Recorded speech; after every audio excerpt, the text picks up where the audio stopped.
it is Red Rocks, but St. George's has a little more Red Rocks than you guys. So welcome everyone. I'm going to call this meeting to order. Would you please all rise and let us have a pledge of allegiance. I pledge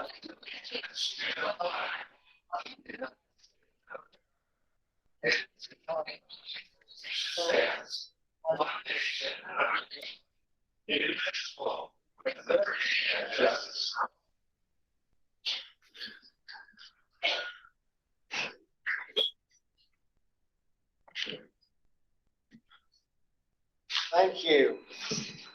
Just one or two items of housekeeping I'm going to mention and share with you.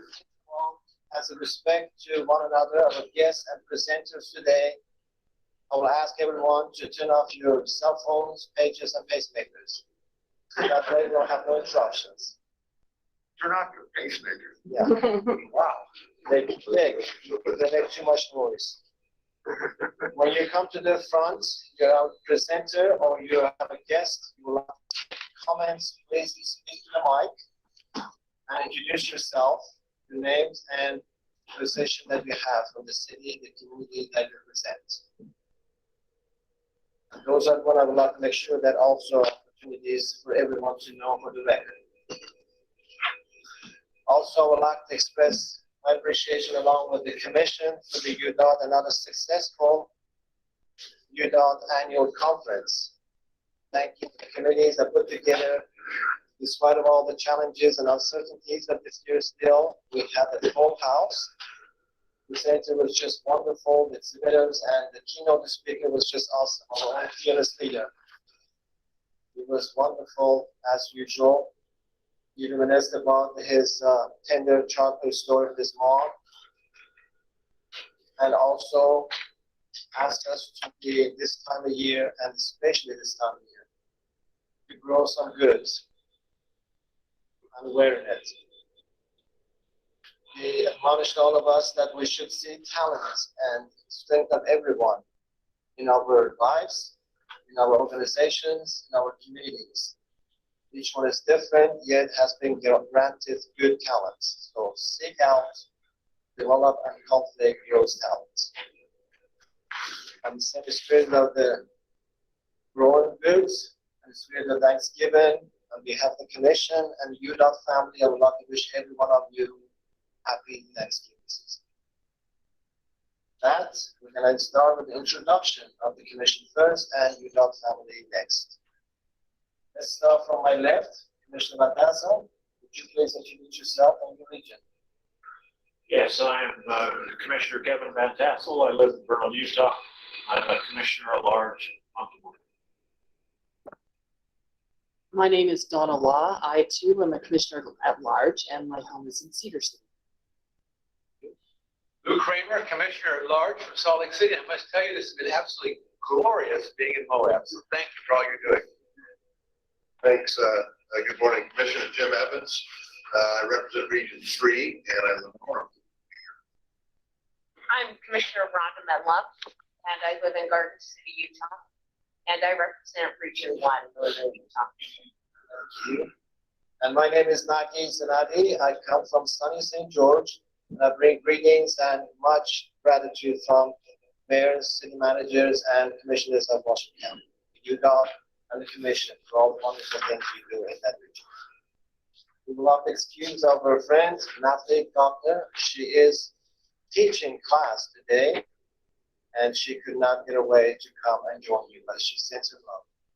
And receiving the Athena Award from the Salt Lake Chamber, But which that wasn't yesterday, no, wasn't it? well, actually, anyway. the dinner lunch is today. Okay. But anyway, She is a prestigious award, yes. Thank you for mentioning that. And I would like to also recognize our federal partners. They are not here this morning, but they are joining us via the state.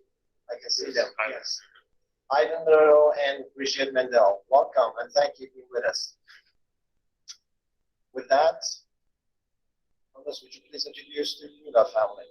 Yes, thank you, Mr. Chairman, members of the Commission. Carlos Braceras, Executive Director of the Utah DOT. And I'm not going to introduce everybody, but I will ask them to do the introductions. Let's start with our Commission Assistant. I'm going to Hearing no objection for question. Lisa Wilson, Deputy Director of Engineering Operations. So let's do that, guys. Let's do this. Start from again around here, launch review, and then we'll go back and forth. Okay, we'll give you guys.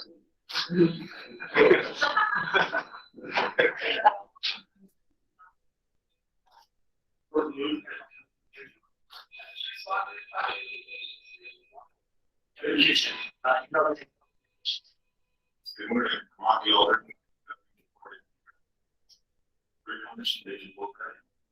Troy Peterson, Operations Director. I'm Cornelius, our city mayor. May Hedgeland's currency control more about We were doing UDOT, but that's fine, Commissioner. And let's jump to Robert and come back.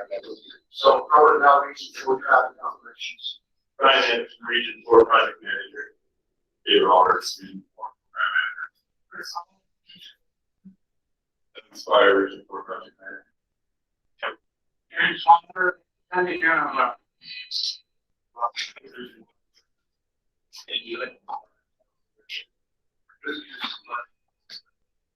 I am a wire and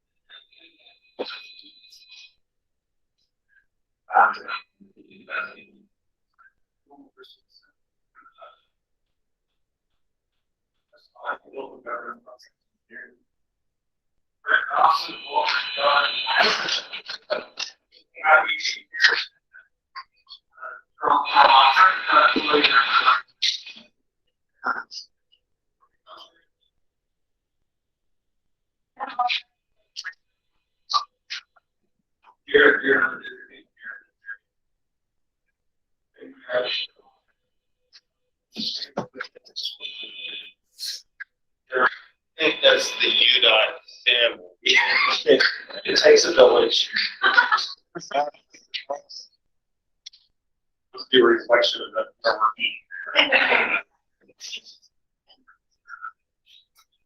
Thank you for that. Next item of agenda, we'll have local area presentation by Region 4. Rick? Thank you, Commissioners, for travel to Moab, and hopefully you enjoyed the tours today. We're going to show you some recent things we've completed in Moab, some things we're working on in the Moab area, Grand County, and some challenges that we are certainly having in this area. So it was a great tour, and it's a very little walking tour on the bike path last night after. So May I just ask you to change the challenges to opportunities? opportunities. Opportunities.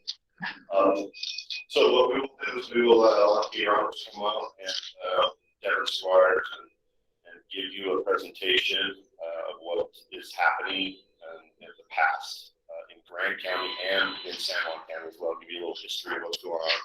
Talk a little bit about the projects and go to that point. So, Kate. Rick, Commissioners, we're excited to show off Grand and San Juan counties. We didn't have a hard time finding pictures. Sorry, excuse me, I'm Dave Roberts, Program Manager for Thanks. Blow this up a little bit so it's easier to see. When we started, Grand and San Juan County, it's a beautiful county. And this, I need to give credit to visit UDOT.com pictures, long pictures of your seat presentation. You're going to see from that website. So right here in Grand County that we're currently sitting in, we want to do a little summary over the years since 2010. There have been $190 million spent in the county and 78 projects. These are projects that are state and federally funded through the Department of Transportation. And also some local participation laws that were spent here as well in the different parts of the county where cities stepped up and we partnered on different projects. That should be noticed. The other county that we're going to talk about today in San Juan County, the next door neighbor and really Spanish Valley of this area. But in San Juan County, we spent nearly $214 million on 98 projects with a similar type of funding, state, federal funds, local participation funds. I did the going through stuff. A lot of commissioners you saw yesterday. This is exciting to me because I get to be part of the project development process. And so I'm hopefully bringing some good news to the county and the city. In Grant County, you can see these yellow lines on this map. It's kind of washed out. Hopefully you can see, but here in Moab, these yellow lines on this map show the upcoming projects for 2022. The first project on the list is this 191 Crescent Junction. It's here at the very top of the page. I can move this map. Maybe I've been messing with that. And moving to my screen on here. Here we go. This right there, I-70 and 191 call that Crescent Junction. And then at the end of this yellow mark, milepost 154. This project next summer is to widen south. So it should be off I-70 at toward Moab. So that widens south out that pathway. That pathway will be over 2 miles long, and it will continue to help relieve congestion on 191. We've seen quite a bit of lately. Roll down to this next project, the US 191 South Junction in Moab. Now, as UDOT, you guys often see the big projects that we do. There is some little projects, we're going to call them the preservation projects. These projects are getting our asphalt and keep our assets good, keep roads, good roads good. This project is just over $3 million. The purpose of it is to smooth out the roadway and reseal it to help extend the life of the asphalt. The last section on this list is State Route US 191, excuse me, from SR 279 to 7 Mile Wash. Again, we highlighted this yesterday, and we talked about this, and this is a little bit unique. This project, we will actually be removing the existing asphalt and recycling, reusing it, and putting it back down the roadway, and then resealing the whole roadway. There's some rough areas along the roadway, and some of that asphalt just needs to be repurposed. This project is $9 million, and we complete it at the end of this year, and you'll see it start this summer of 2022. I'm going to press more header.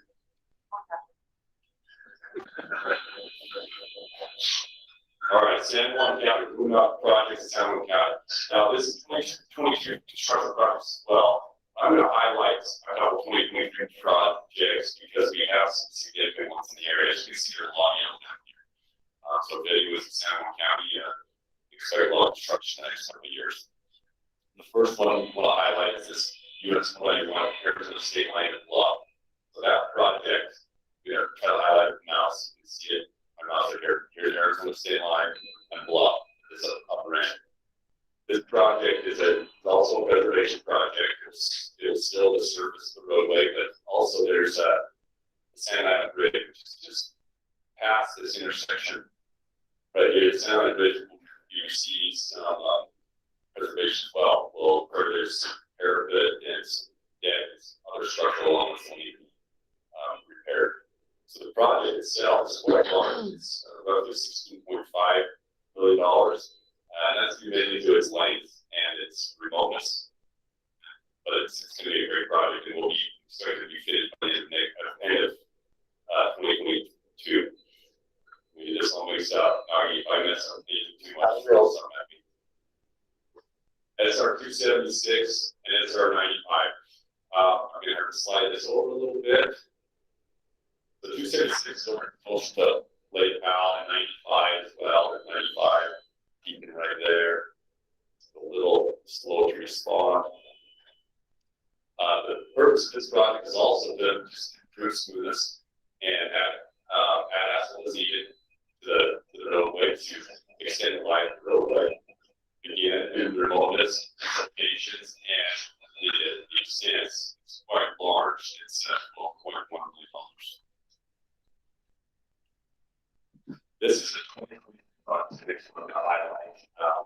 This project was funded through a grant system that we received, and it's located in this important state over here, US 190, 161, and SR 262.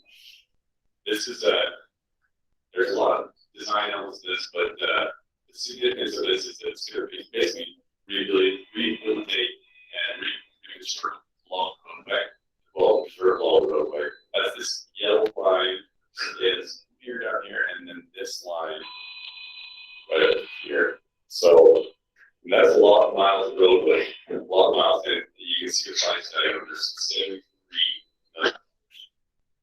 And that will be 2023. We're going to start seeing that construction. We're currently in design and working with an application with right of way and some other little things, but things are going as expected and well there. And so we that summer of this year.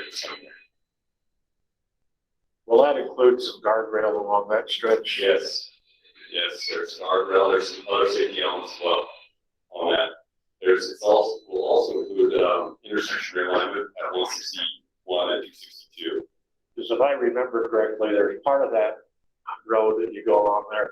It's a very steep drop off for several miles. Yeah, it's actually a great road if you're down there, just out in the middle of nowhere, isn't it? That's just, yeah, it's rural Utah. Yeah. But it really, there's some safety concerns. I know with transportation concerns about that for probably 10 or 15 years. Right. Good that we're hitting that. And with the grants, it's a great opportunity for our region to get. We have limited funds in the region, and something this large, so remote, it takes a lot of money and a lot of resources. So to be able to secure those grant money is just a great benefit for us. We also included a project, the Cottonwood Wash Bridge Replacement Project. This one wasn't so soon. This project, it's on State Route 95. We'll pass it here. You can see this little smidge of wetland. It's a yellow thing over here.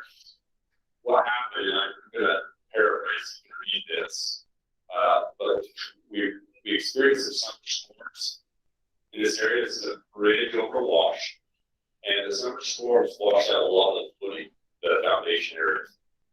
And immediately we had to create a project to support the bridge to keep it from falling in and it didn't, but to keep it 95 open. And here's a picture. I'm going to just pull that picture up real quick of that bridge.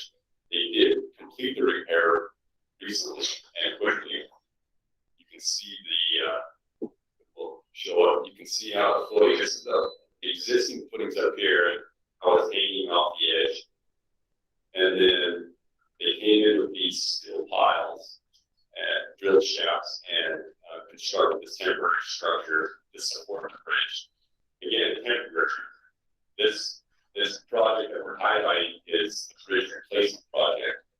The bridge replacement is $5.5 million, and the bridge was, it was aging, had some structural things that were washing. So it's not timely, because we never like to see things not go as planned, but the money is there, the state traffic system would be used to fund the replacement of this bridge. And that will happen. Currently inside. Scroll down this next. One other project we're right now that is really important to know. We drove through here yesterday. This is Spanish Valley area. This area, talked about the USU station. Over here, so if you're familiar with this area. This area is growing tremendously, and there is accesses all along this state route.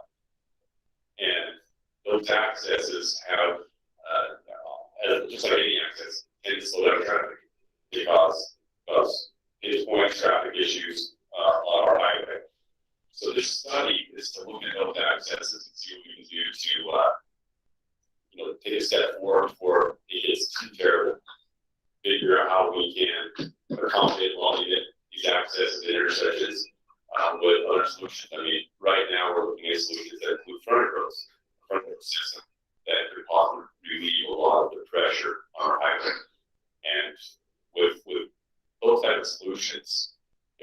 knows it's not just the safety, but also financially.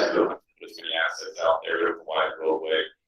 Pass that goes down, get a lot of locals off the roadway and using local streets because it's safer and easier. So this is a really good study that consultant working on right now is nearly complete. The project value for that study is $125,000. There are a couple projects that are being constructed or have been constructed this one there. SR2 lab, if you're familiar with Monticello here, compared to Monticello. So 211 is more than you received a preservation project this year where the roads smooth and asphalt sealed the same the asphalt. And just south of that, in Blanky, just south of Blanky, on what I the White Mesa, Fisher, South border. Just a second, there it is. Okay. Was a similar type project where we started this section of 191 with asphalt seal as well. The project value of this is 3.1, nearly 3.3 million. And that is all for me. So as we mentioned, just a few other projects that are big. But it may not be significant. We talked about this yesterday. It's finished middle intersection. We went down that road. I think Robert Dow put it out that we are going to add a traffic signal at that location. And then there's some local government involved in the funding as well as support. The 400 East Act Street lighting, where we use our transportation active or alternative the TAP program to help fund widening that bridge, and also the 400 North, 1 West roundabout in the city. This was that project that's funded through the Joint Highway Committee. And then we also have the Moab Regional Transportation Plan, yes, there for that we've been involved with as well. Look at the transportation regionally for the area. Then I'm going to turn the time over to Kevin Squire, or excuse me, to Ryan Anderson first to talk about this project that we had yesterday. Mr. Chairman, thank you. That was an excellent report. I just have to say, it was really a trip down memory lane for me because summer 1972, I was working for the Arizona Highway Department. We were doing the roads up there to connect. If you do the math, that was a lot. Most of you weren't even working. But we thought, why are we doing this? There'll never be any traffic to this place called Moab. There were no numbers on the roads. This is 50 years ago, and it's exciting to see what's happened since then. So from the Arizona side, I don't think they've gotten much better since then, but we sure have gotten through. So congratulations. A lot of traffic though. Using these around for US 1 and US 6. Significant increase. We talked about that percent people pull their area presentation as well. We did, and I've been down the Arizona side several times since, but 50 years, lots of things can happen. Yeah. So keep it up. Let those roads last for another half century. Thank you, Mr. Chairman. You're welcome. If I heard it right, Thomas told us yesterday that 191 gets used traffic from all different sections, right? The connection up to the northwest part of the country as well. You're going north to south, west United States, you pretty much have to go through. Thank you, Chairman. Thanks to the commission for letting me present. My name is Ryan Anderson. I'm the project manager of the US 191 Lighting Project. A project that was full of opportunities. Yeah,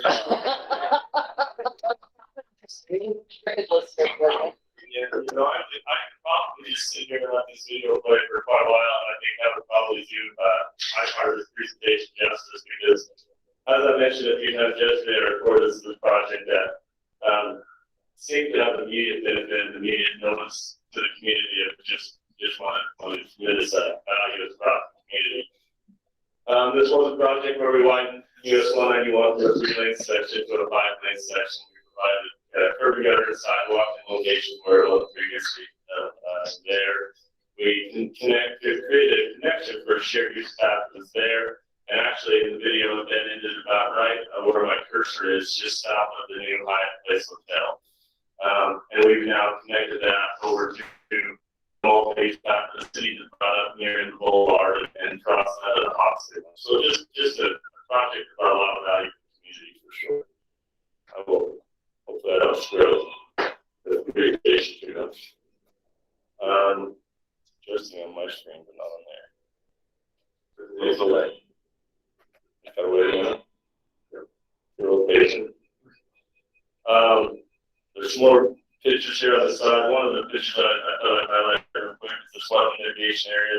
We mentioned that, you know, one of the largest parts of this project was the stormwater system that was built through down UX 191. We have some collection sites up along the hillside to try to capture that water before it gets to UX 191. And then that enters into a system. This is what we call the outfalls, the vegetative swell that's meant for treatment. And then eventually this water exits this area to the Matheson Reserve. But with the ponds that you're seeing to the side, we're just recently completed. This is a lot of mitigation site. It's a little bit hard to get the pictures of the ponds of these ponds. Are varied in elevations, and depending on the time of year and water table, that this water will fluctuate pretty great weather for the area.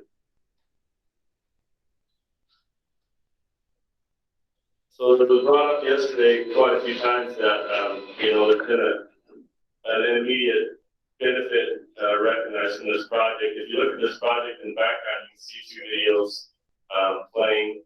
One is the before project video, and this before project video, it's a little bit hard to see, but you'll look in this map, and this is a video that was captured, or a video of the traffic captured on October 16th of 2020.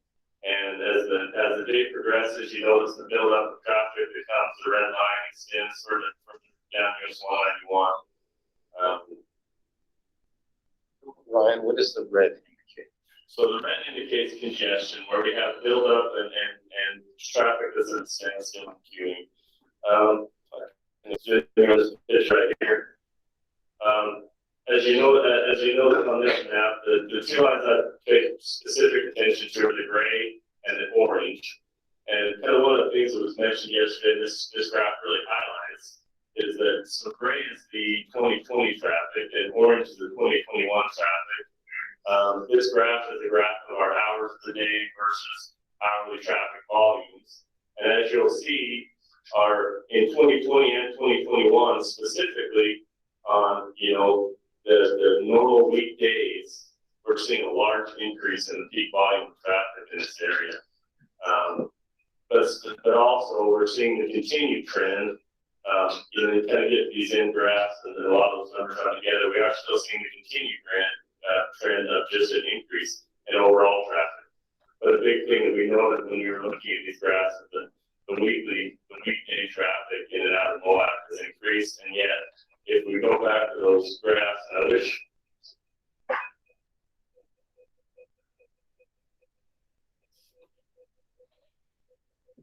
It's a little bit hard to see.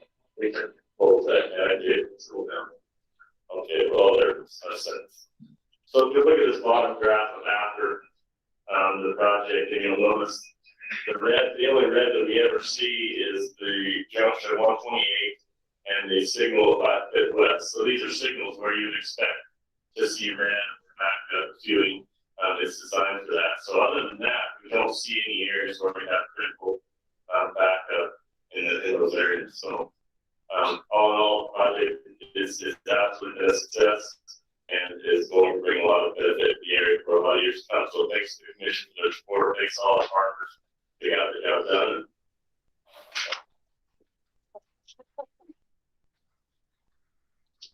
Thanks to our mayor for And Devin started.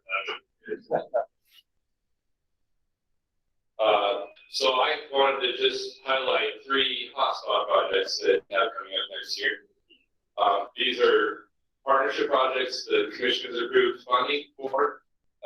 Moab City and Grand County will be kind of managing those projects with us really involved in them. The first one is a shuttle in Moab, so it's there's a lot of excitement in the city for some of these, so that's fantastic. Some of these have been wanted and needed for a long time. The shuttle is a micro transit service, and the goal of it is to collect data scale system of transit, but this initial phase will provide a shuttle bus, a 15-passenger van that's on call. People can book it with an app, and then there's an emphasis on trip changing, so it will take up people kind of along the way to a destination, and then and return people as needed. In years 2 to 3, the goal is to be able to have a system that has fixed stops, but that of course will be generated. See if I can scroll down to a little weird to share the screen thing.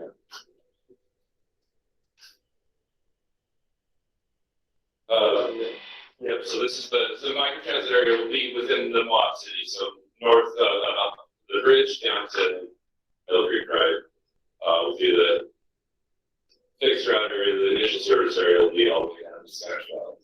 So, please. Yes, sorry. Is microtransit done any place else in the state, or will this be kind of a Is there a microtransit? Yeah, I didn't actually question that for the pilot, actually, correct me if I'm wrong, there is a pilot. I'll say, would you please come to the mic? Oh, yeah. Right, also, region deputy director. Microtransit was actually piloted along Wasatch Front with UTA, and my understanding is they went from the pilot program into a permanent program. Do you remember that? You don't know, okay, but yes, it has been used pretty successfully. And since I had the opportunity here, Commissioner Kramer asked a question last time about the ridership and how the numbers on it were, and admittedly, at the initial stages, ridership numbers aren't very high. But I'm going to take a step back from that, because one of the primary perspectives of the hotspot funding was for the congestion. Right? That was what we were looking for. And honestly, I don't believe any of these projects that I'm speaking to independently achieve that goal. But there's a synergistic effect of suite of projects that do achieve that goal for us. And so we are working on creating a pilot, hopefully a successful transit option. The other options are more targeted infrastructure, have immediate long-term benefits as well. But it's the synergistic effect, all three that work together to make it peaceful. Thank you. Engineer and politician, wonderful. Get the job. That's why I get the boss. I'm just. Yeah. So altogether, these projects are about $10 million. This microtransit project is about $1.6 million, and it is ready to go out. We're just finalizing some federal FTA, so Federal Transit Administration paperwork and documentation. Go down to parking. So one of the issues downtown is being able to find a parking spot and getting people off the streets and in a safe spot. And so we've partnered with Moab City again. They're bringing about $14,000 to pave one of their streets that's currently under code. And we will be developing 188 parking stalls within the city of Moab. So it's dispersed throughout the whole city. It will cost about $5.7 million, and it follows the Provo Center Street, Salt Lake City type model where parking stalls are kind of in the middle of the existing road with crosswalks mid-block to help get passenger drivers off the road. So yeah, $5.7 million, 188 stalls there. And then this last project we're doing is a shared use path. It will be in Spanish Valley, and it's about $2.7 million to create a 1 mile path that should be a really great opportunity for a large affordable housing development that's going in right here at this pointer. And a lot of these housing areas along Spanish Valley are to access the Moab downtown area. And this is a project Grand County. And it is part of, so the line here is a lot longer than a mile. It's about 5 miles long. So this is part of a bigger project, a bigger goal, but getting that first part done is still there's a lot of right of way utility work. And work through the full staff. I guarantee you, there are a lot of UDOT employees who would like to be the test writers for that, so they better look good. Yeah, we're gonna get that. Yeah, thank you. Are there any questions that I can answer on hotspot? As I see it working. Thank you. Thank you, Region 4, for the wonderful job, as usual, for the true yesterday explanations and all these details provided. I hope the mayor, outgoing mayor of the Moab, and incoming mayor of Monticello, and the San Juan County commissioners and the citizens added up all these numbers. It's in millions. So that's our gift for, thank you for helping us to discuss it.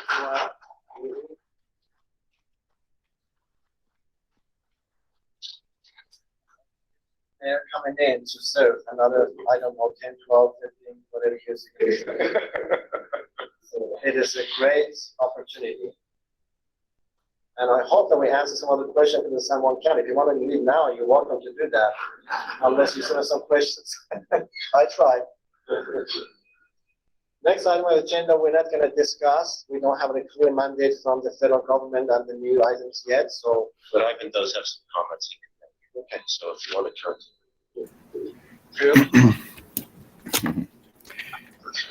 Oh, thank you, Mr. Commissioner, and good morning, everybody. Sorry I could not be there with you in beautiful Moab to participate in person, but I did get all dressed up for you. And I just have one thing to mention this morning. As you've all heard, the president signed on Monday the what at the time was called the Infrastructure Investment and Jobs Act, or IIJA. It has been renamed now to the Bipartisan Infrastructure Law, or bill. So, and I'm sure you've already had a very detailed overview on this bill from UDOT by now, but I do want to mention that on the highway side, it does provide 5 years of funding for our federal aid program, which is great. We will have that consistency that we all need to manage and deliver our program. And in addition to the funding increase, it creates more than a dozen new programs. So that's going to be a challenge for all of us. It also provides funding opportunity for local governments and some of the non-traditional entities. So there will be funds available for, in addition to state DOTs and MPOs, other entities that can compete for some of the discretionary grants. We do have some exciting times ahead for us. Over the next weeks and months, the Federal Highway Administration is going to be developing rules and policies for all these new programs. And our office will be here to assist UDOT, the MPOs, and the other transportation providers in our state to make sure that these new programs are implemented. So that's all I have for the commission this morning. Sorry for being so brief, but we're sort of kind of going through the bill, figuring out what needs to be done, and doing all we can to get those programs implemented so we can get this money out there for everybody. So I'll be glad to answer any questions you may have for us. Thank you. We wait for the money when you arrive next time. Right. Yeah, hopefully, yes. Thank you very much for your time. Thanks. Next item on the agenda is the UDOT scoreboard, and we have Chris and Troy Peterson.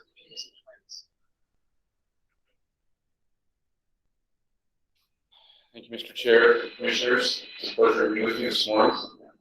I had a great experience up there. I've been in Moab many times. I don't know if you think yesterday. Sorry, just for years, project development, right?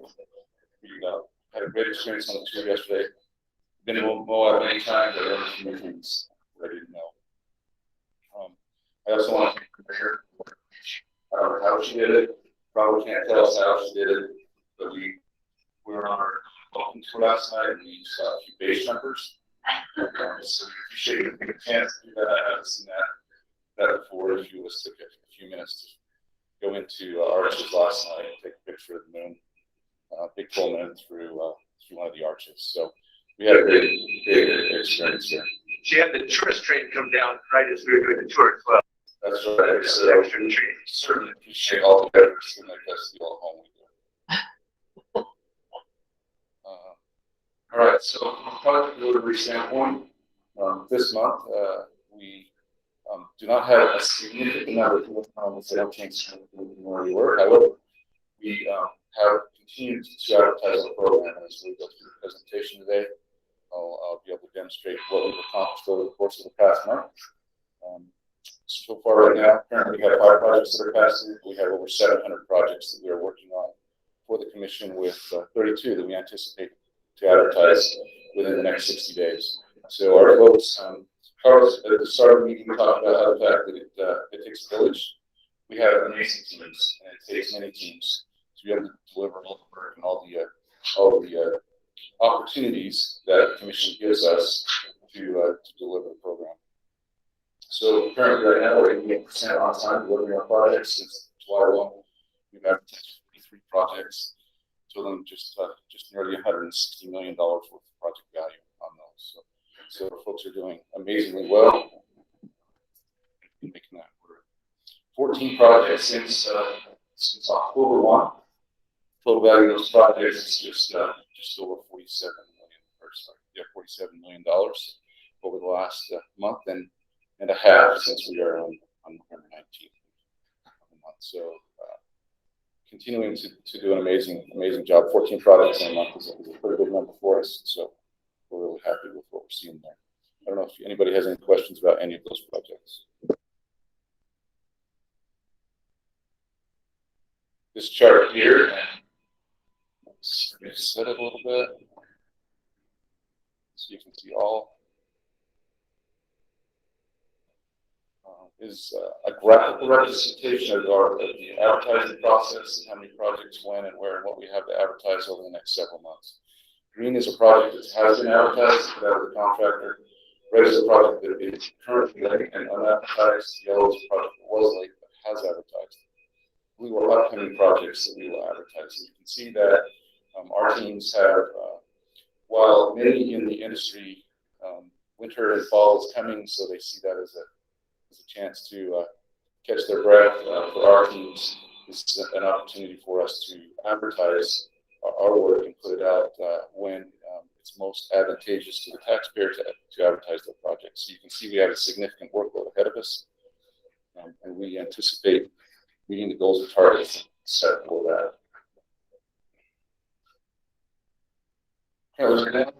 Yes. So the projects are actually, what's the total of those 5 projects? Say that again. The dollar project, what's the dollar total? Let's go look at it. I don't have that numbers, but we can. So there's this project right here is Region 3. This project is 3 million. That's up near Deer Creek Reservoir. These 2 projects. There's just a little time delivery. So $8 million in this Region 3 and this Region 2. The Region 3 one on our tour at Burnham. We drove past that one and talked about that project.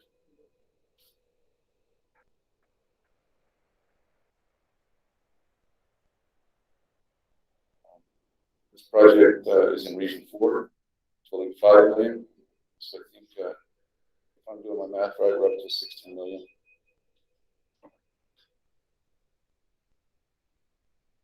And then this project is in Region 3, 1.8. So just under $20 million worth of value. For a small amount for the total. And our folks have issues that are challenges, opportunities. Depends on your viewpoint, glass half full, glass half empty. That range from right-of-way issues, utility issues, safety resolution in our plans to try and address and make sure that we're doing the proper safety treatments, and sometimes just general engineering issues that we're still working on before we want to advertise it. We don't like to put projects out that have errors and issues that are unresolved that we don't feel like we can address. So sometimes we just we want to do the right thing, but we're not advertise it. We have to. Thank you for that question. So how did you say we want to projects? It's under 2.4 million. Get it down here. the blue part of the chart is the amount we already paid out on that $200 projects. $1.7 billion paid out, so the remaining unpaid is just $700 million of obligation that we have yet to pay on our current contracts. This number changes every day. Every time we add a contract, sign a contract, or every time we finish and close out a contract, this number will change and adjust. And so that's why you do see it fluctuate every single month. And then the last one I'll talk about today is our contractor payments. So each month we track how much we're paying to our contractors. We have a goal to pay our contractors. Once we agree on the payment within 3 days in our comptroller's office, we're an amazing job helping us meet that goal. Certainly appreciative of that. All summer long, we've been averaging just around $3 million a day on average to payments to our contractors. In October, that's down closer to $2.5 million a day.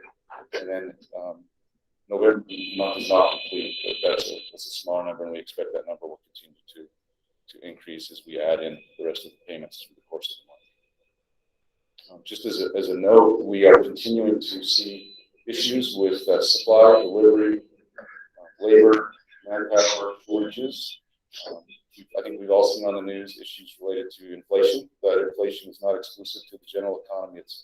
We're seeing that as well in each of our projects and on each of our estimates and what we're anticipating as we try to prepare a bid and do our work. So we're continuing to see that. We're doing our best to manage that. There may be times when we have to come and come back to the commission and readjust some project budgets if we're not able to account for that in our contingencies that we build in. So I just wanted to bring up that we continue to see those issues, and I expect we'll see that for probably next year, if not longer, as we try to weather the storm. So with that, that's complete for my presentation. If there's any questions. I just have to say, this is an incredible part of our economy, and it's so well organized and complex. And we see that 4 or 5 lane highway in Moab, we think, oh, it just happened. A couple of things happened. Unbelievable work, Chris. So thank you for that work. And as Carlos said yesterday, we were number 6 in the country for efficiencies. I don't know why we're not number 1, seeing this kind of excellent work. So huge thanks. Commissioner, I certainly cannot take credit for all of our work we do. Like we talked before, it takes a village. And we have amazing employees, team members, consultants who help us all be successful. So thank you for those comments. It was a heck of a village. So keep it up. All right, To that, I would like to add all the mayors and city managers, public works directors, and commissioners throughout the state. They're also good team members and working with us in this project. Thank you all. It's very true. Our projects do not come without impacts, and we certainly rely on our partners to help us navigate all of those opportunities as we go through there. It's been said many times, but it's certainly true.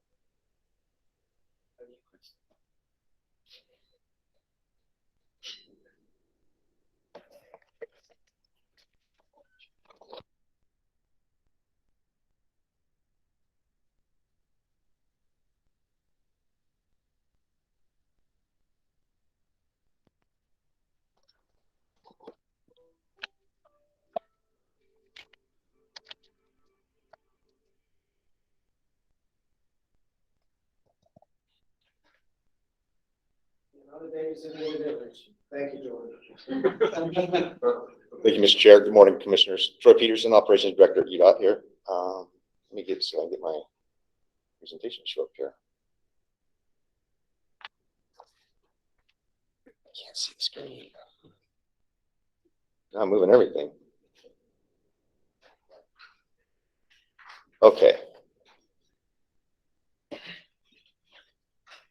Zero fatalities. I get to talk about our zero fatality strategic goal. Kind of a somber topic each time I get an opportunity to come in and talk about that. One of the things I would like to mention here is we look at our fatality rate again. I mentioned this before. Our fatality rate is at 0.87. You asked the question, well, how can our fatality rate be going down if our number of fatalities keep going up? Obviously, our traffic is returning and multiplying that. We're seeing crazy VMTs right now.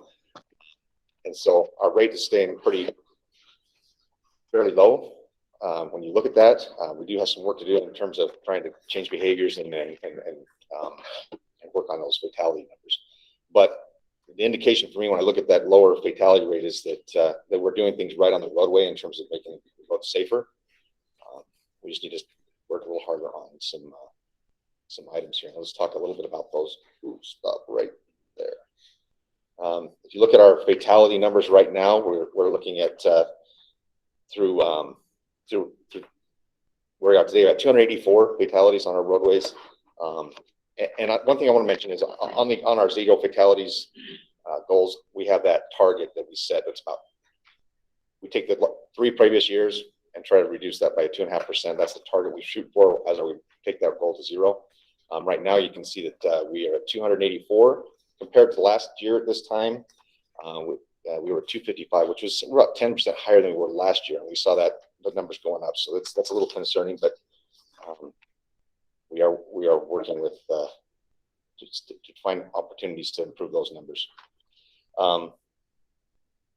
One thing I want to mention about those fatality numbers, in that 284, we had 75 of those were our vulnerable users, which we had 36 pedestrians, 6 bicyclists, and 33 motorcyclists that have lost their lives on our roadways. When you look at those numbers right there on that, we're about 24% higher than our target, which is not a great number to be talking about. We start looking at let's move down to our suspected serious traffic injuries, and you'll see that we're trending higher on that as well. We're about 17% higher than our target for 2021. And then obviously the number of crashes, which seems like we're flattening out the number of actual crashes we've seen. So that number is a lot closer. We're about 2% off our target for total number of crashes throughout. One thing I wanted to share a little bit is some of the data that we have, kind of drill down just a little bit, give you kind of an idea of some of those trends we look at, and as we try to formulate ways to help get the word out or work with our zero fatalities team in terms of changing behaviors. And let me bring up one of the graphs here, just kind of show you what I'm talking about. So I'm looking at, we look at our numbers for aggressive driving as it relates to fatalities. You can see this since back in 2012, that number keeps rising. It's got a little trend there that is kind of concerning, as well as speed-related fatalities. You start seeing those numbers going as well in that incline, which is, well, I'll wait a second here. One more is the impaired driving. One thing I want to mention about the 2021, we're showing 110. There's a fair number of those reports that we're still waiting to get word back on. So that could be going up, and we still have some, another month or so to go. So just that trend there, and that helps us knowing these trends with where to focus our time and try to notify, or I guess the question is change behaviors. Our zero fatalities team works really hard to get. You see a lot of commercials and outreach to try to make an awareness there to help improve those. So these are some of the numbers that we have there. And one thing I wanted to mention, just recently, the U.S. DOT and what we call the U.S. Department of Transportation's National Highway Traffic Safety Administration, we often call it NHTSA, the National Highway Traffic Safety Administration, released a report for the first 6 months of the year showing that fatalities nationwide are up 18%. And that was from January through June. Just want to make sure that was the first 6 months of the year. And so when you look at some of the things that they were talking about as their trends that were the biggest ones, one of those was obviously speeding, which matches some of the stuff that we're seeing here in Utah. But one of the trends that they're mentioning is seatbelt use is down nationwide. We're looking at our numbers in the state, ours don't seem to be following that same trend. So that's a good thing, is we're still continuing to see people buckling up. I would just repeat what I read out of the news media. The Highway Patrol said this is your warning for the coming week. if you're stopped, you will get a ticket for not wearing your seatbelt. And, you know, it's amazing to me how many fatalities we're still having because of no non-seatbelt. Very true. You know, if you take the vulnerable users out of the equation year over year, about 50% of those fatalities contributed to not wearing seatbelts. And we have typically been around 90% people wearing seatbelts. So if you think about 10% of our drivers are really constituting almost 50% of those fatalities out there. And so yeah, this is the Highway Patrol starting their click it or ticket effort, their campaign, their educational campaign that's going on. So we've all been warned. Right, what type of review and patrol and others, there's a group that kind of meets and analyzes and looks at this and tries to figure out, you know, what else do we do? Try this. What is the process used in the state to try to evaluate, you know, like the program we have now, and how do we adjust it? How do we? I'm curious who all involved in that.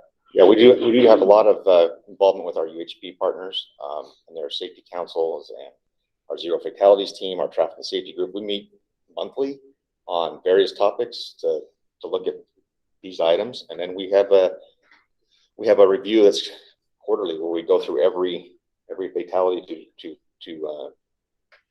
discuss, learn, find out what there was, things we can learn from that to move forward.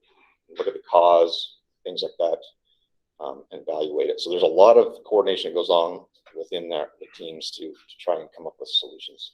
Moving forward. I assume you guys want to go all those involved. Oh yeah, it's a large group. This is very personal. My lost her son, 5 kids, and a rollover. No seatbelts. So how are we reaching the kids? We have to somehow make it important to the kids. Yes. Talk about our safety rates. So we do have through our zero fatalities team, we have those zero fatalities.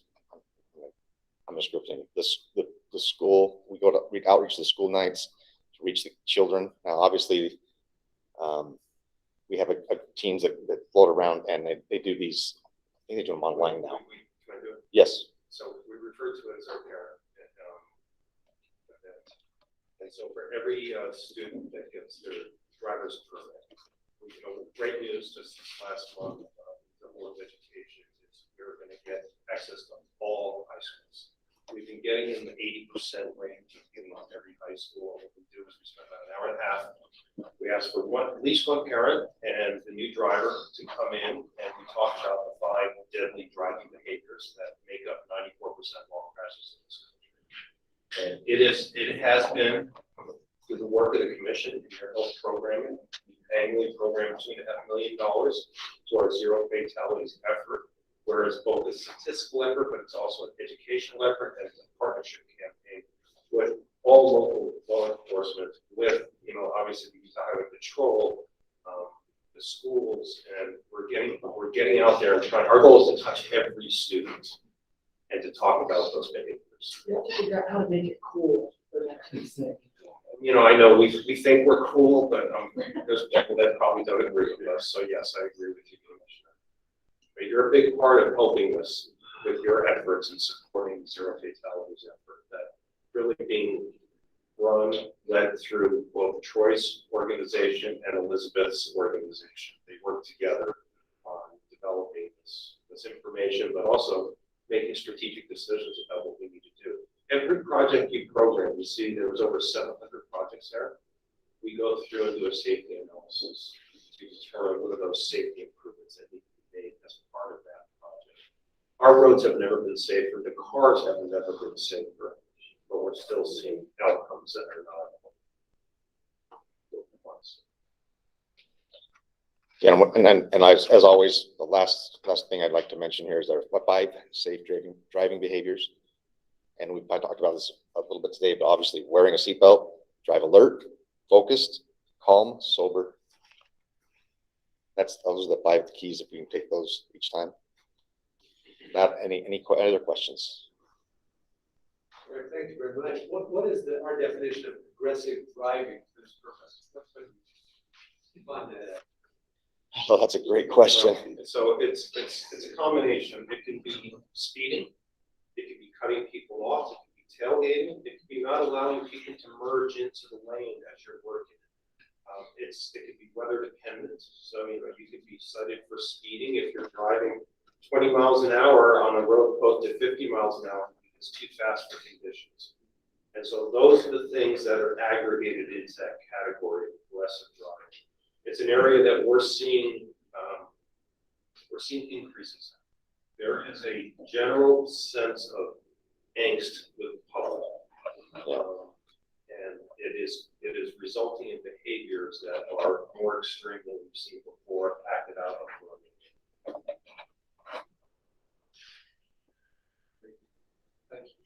Thank you.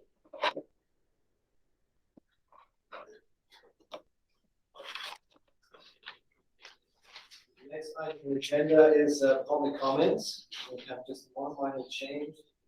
By tradition, we've asked mayor of the community, host community, to speak about the community. The projects, of course, Mayor Lee had also passionate, more passionate than that. She had opportunity yesterday for hours to speak to us, and we still have some stuff to say. You can say how much. That's a good. Very good, passionate mayor. And after that, we'll have some of the county commissioner, Bruce Adams, that's come all the way from San Juan County, which is what you can see from your back door to Moab, right? And then we'll have Davidson from Golden, to speak to us, and then finally we have Ellen here from Copy County. There. Well, before we put this on, I do want to say welcome. Chair, Jonathan, and so forgive me to speak a little out of turn here, but I do want to impress upon all of us in this room the extreme value of partnerships and working together. So, We are broadcasting. Mayor Emily Needhouse, City of Moab. Yes. Okay, so Carlos. Thank you. And City Engineer Chuck, do you mind just coming up? It's Friday and he's in Friday appropriate dress for. We all want to be in Friday. Next time. I just, here's a pin. Oh, thanks. And I just want to say thank you to you, Chuck, for being an incredible staff member working with the staff of UDOT, and Carlos, your staff's been amazing. And all these projects happen because of all of you. So I just wanted to take a moment to say thank you. I hope that's okay. Right. Thank you. And thank you, Charlie.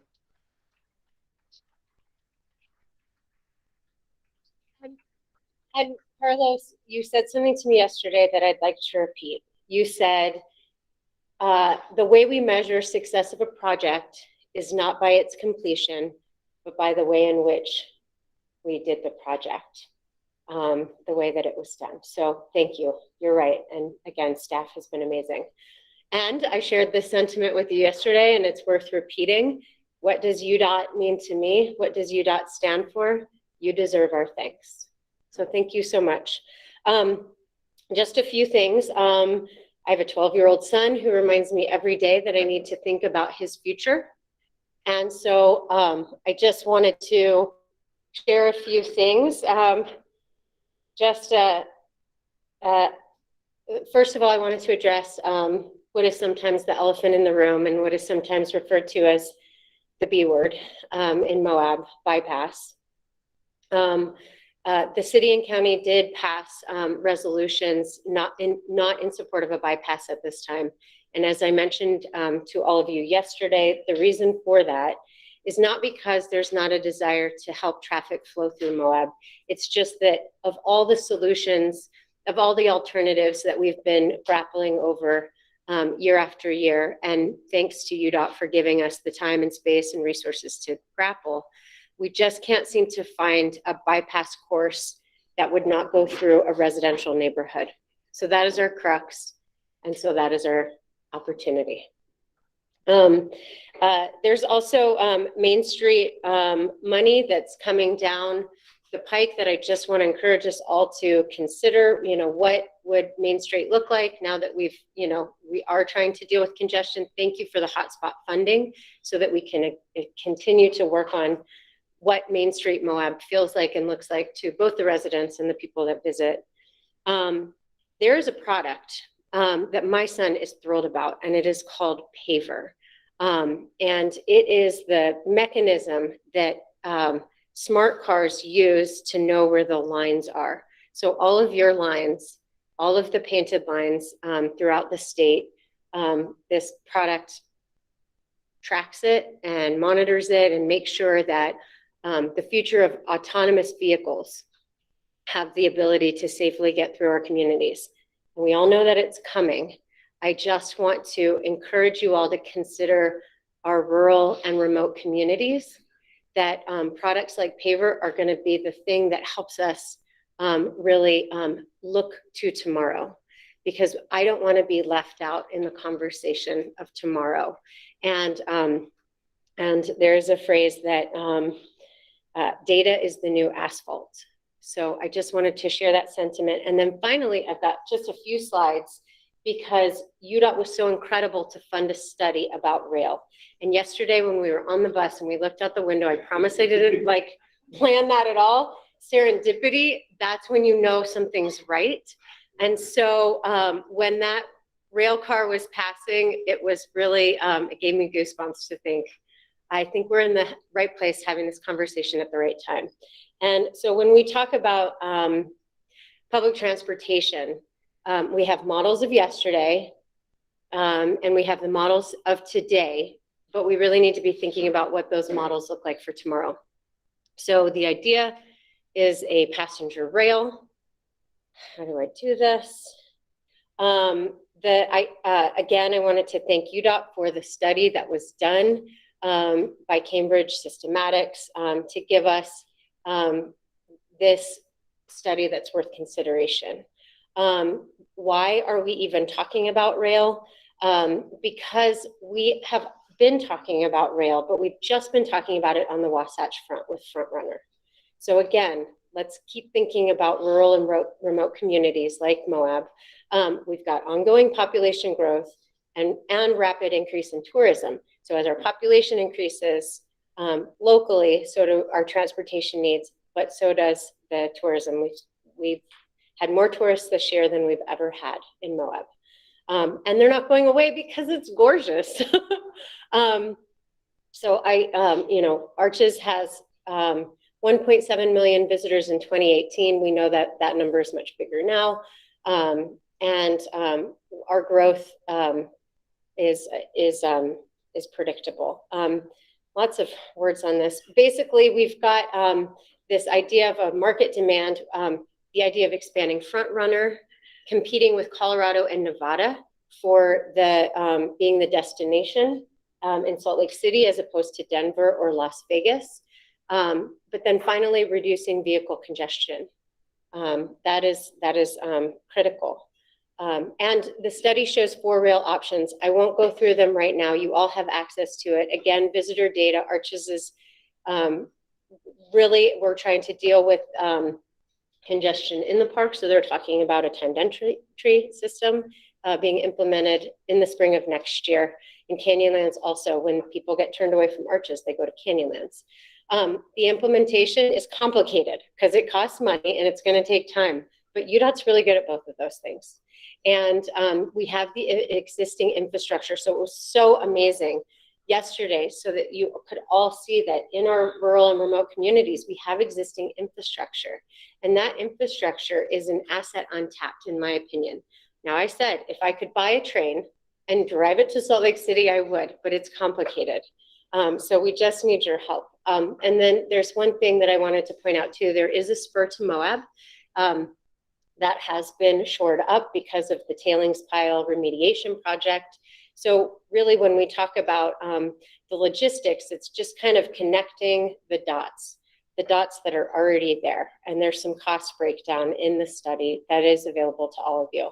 Now, the only other thing I want to share about this is the ridership and revenue model. The Field of Dreams movie told us that if you build it, they will come. And I truly believe that a rail service like this would actualize that kind of visitor ridership as well as resident ridership. And of course, the Rocky Mountaineer, they built it and they're full, they're coming. So that's all I wanted to say about that. And I've got great partners with the Association of Local Governments. I just wanted to recognize staff. If you don't mind, do you mind just standing and or waving? Association of Governments, Southeastern Utah. They're incredible. They helped with the presentation. And Bruce Adams, take it away. Thank you all. Thank you, Mayor.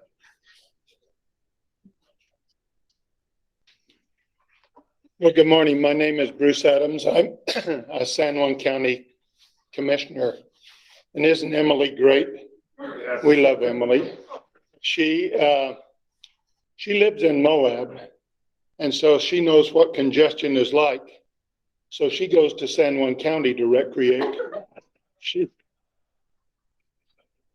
runs the river, San Juan River, almost on a weekly basis. So that's what's great about Emily, in my opinion. Yes. By way of disclosure for the commission and for the public, I serve with my dear friend Bruce Adams on the CIP board. He's my mentor, he's my dear friend, he's my teacher. And he's the one voice in the county in that setting that I really trust. He's an ear of San Juan County and CIP. When he talks, we all listen. So that introduction, go ahead. Thank you, Nagi. I'll take you to lunch later. I really appreciate the members of the commission. I know a few of you. I followed the political career of Rhonda Menlove, and watched her on TV a lot. And all I can say about Rhonda is in person, she's a lot taller than I ever thought she was.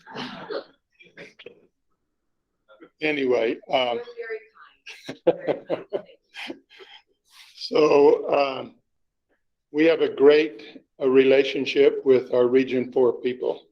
And the ones that I work with a lot and really enjoy is Rick Torgerson, Monty Aldridge, Robert Dow, and then Chris Potter, who works with me on the Joint Highway Committee. And they're a great bunch of people, and the people that work under them are great, and they've been a lot of help. Recently, as you saw, we had a bridge failure on Highway 95 that was repaired within 30 days. And that was amazing because a lot of the local people really use that route, and they were finding alternative routes and then calling the county to come and get them unstuck. So we were really glad when the project was finished. I'm here representing our Southeastern Utah AOG. And as Emily mentioned, we have the top level people from there, Jerry Gamber, Jade Powell, and Michael Bryan here with us today. I want to thank Michael for helping me prepare the presentation that I'm going to give you today. He and Jade and Jerry were awesome in helping me prepare this after I drove the highway and marked the mile markers that I wanted to highlight. But I have a lot of other elected officials from San Juan County, Grand County, Carbon County, and Emery County, and hopefully we'll get a chance to hear a short snippet from each one of them. My presentation is titled, Why Eastern Utah Needs a 4-Lane Highway. I'm not really including Kevin's area as much because it's a little bit the northeastern part, so I'm focusing a little on southeastern Utah. Okay, now what do I do here, Heather? Okay. Highway miles, US 6 and US 191 from Spanish Fork to the Utah border. You can see 158 single lane in each direction, 75 with passing lanes, and 47 with 4 lanes. UDOT has done a great job, and I'm not here to condemn anything that UDOT's done. I'm here to thank you and thank Region 4 for everything that they've done. They've been so responsive and helpful to these 4 counties, and we really appreciate them. And I want you to know that I think they would do a whole lot more for southeastern Utah if they could just get a little more money. Oops, I think I went too far. There's a study done by UDOT. It's called the Freight Plan of 2017. There's a large route missing in connecting one of Utah's largest and fastest growing freight transport trading partners and purchasing of supplies to and from Colorado, Texas, from ports on the coast. And you can see in the yellow in Utah, there's really not a connection from down in the south part of the United States up to the northwest.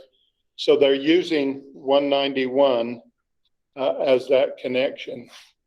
The anticipated growth is shown on this chart with a lot of online shopping that's being done. Most of this freight is being transported on trucks, and it's significantly increased the amount of truck traffic along this corridor. The other thing that has increased considerably is the recreation traffic, pickups pulling large trailers. On the back of that trailer then is hooked another trailer to put their SUV on. And on the back of that trailer, they've got a bike rack so that they can bring their bikes as well. And those sometimes create a slowdown in the traffic coming this way. Economic development, we researched the missed opportunities according to EDC Utah. There has been 66 opportunities for business relocation that have been missed by the Eastern Utah region because the area lacks a 4-lane highway, 2 lanes in each direction. The average daily, annual daily traffic is shown on this chart. I'm not going to spend a lot of time on it, but there's been a huge increase. I'm just going to show you some pictures quickly of some spots that we as locals who drive from southeastern Utah to the Wasatch Front consider as dangerous hotspots. You can see them milepost 231 in Price Canyon, Spanish Fork Canyon, the Red Narrows.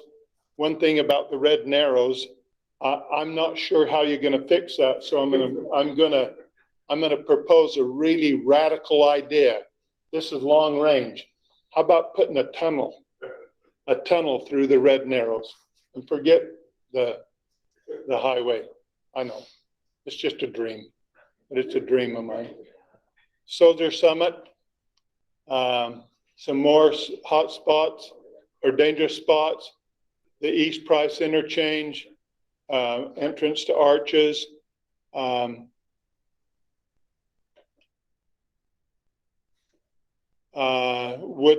Woodside, Price River, Woodside, Barrel Hill, Little Valley, R&R Bridge, milepost 191 from the bottom of Peters Hill to Hatch Wash. You know, if you leave Moab and go to Monticello, you're going uphill. I don't know, what's the elevation of Moab, 4,500? Yeah. See, and in Monticello, we're 7,000. So you got to climb from Moab to Monticello. But as Nagy knows, once you get to Monticello, you can see the rest of Utah. You can see it. I tell the people that on the CIB, I want to give this county some money because I can see them from Monticello. So, Colorado and Arizona. And yeah, absolutely. And you know, talking about Arizona, there was a recent project, and I'm not sure the Region 4 people highlighted it, but it's recent in my memory. From Mexican Hat all the way down to the Arizona border, there was a new overlay put there, and it really made a big difference. I will tell you that my son, my third oldest son, is a highway patrolman, and he has he's become very familiar with most of the congressional staff from Utah who travel down this way, because many of them, and I'm not going to tell you who they are, but they might exceed the speed limit. So he gets to stop and talk to him. They always mention my name and that they know me really well. So far, I think it's worked pretty good for them. So we need to leave the road for absolutely slow. No, we need to widen it. Some more hotspots: Tank Hill, Hook and Ladder Gulch, Wilson Arch, Spanish Valley. I've talked to Robert many times about Wilson Arch. People just are drawn to that roadside arch there, and there's really not a good way to make a turnout, but it's just the number of people that are there at Wilson Arch has created some real danger. People pulling off on the west side of the road, trying to run across while traffic's coming. Then you have the overnight trucks parked there. Robert put up a sign, no overnight parking. There were 2 trucks there this morning when I came over. So they apparently can't read.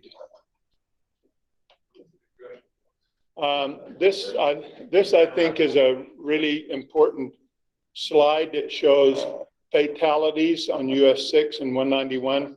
Shown are the statistics for crashes on US 6 and 191 from 2010 to the present. The total fatalities on I-15 for the same period of time with 330 for comparison. You can see the total crashes, 5,002. Total property damage, 4,026. Total injuries, 906, and fatalities, 70.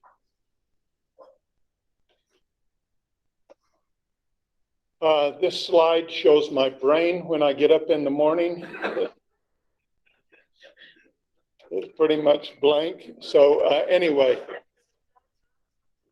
once the sun hits and I do wake up, the gray matter starts working again. Really appreciate all you folks being here. I've got mayors and commissioners from all 4 counties. If you don't mind, I'd like to give each one of them a chance if they want to come up and add to what I've said, Nagi. Okay. Mayor Corianis and Bailey and Doug and who else? Kim, Danny. My name's Michael Corianis. I'm Price City Mayor. Some guys, I have a hobby of driving a tour bus. Some guys hunt and fish. I drive the tour bus. So I'm very familiar with US 6. I drive this tour bus for the university, Utah State University, Eastern. I've taken many students to funerals that have died on US 6.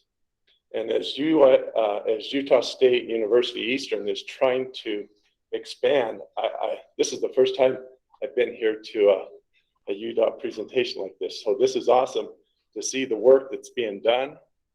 I think the one thing that as a parent and as these students want to go to school, US 6 is a fear for those parents.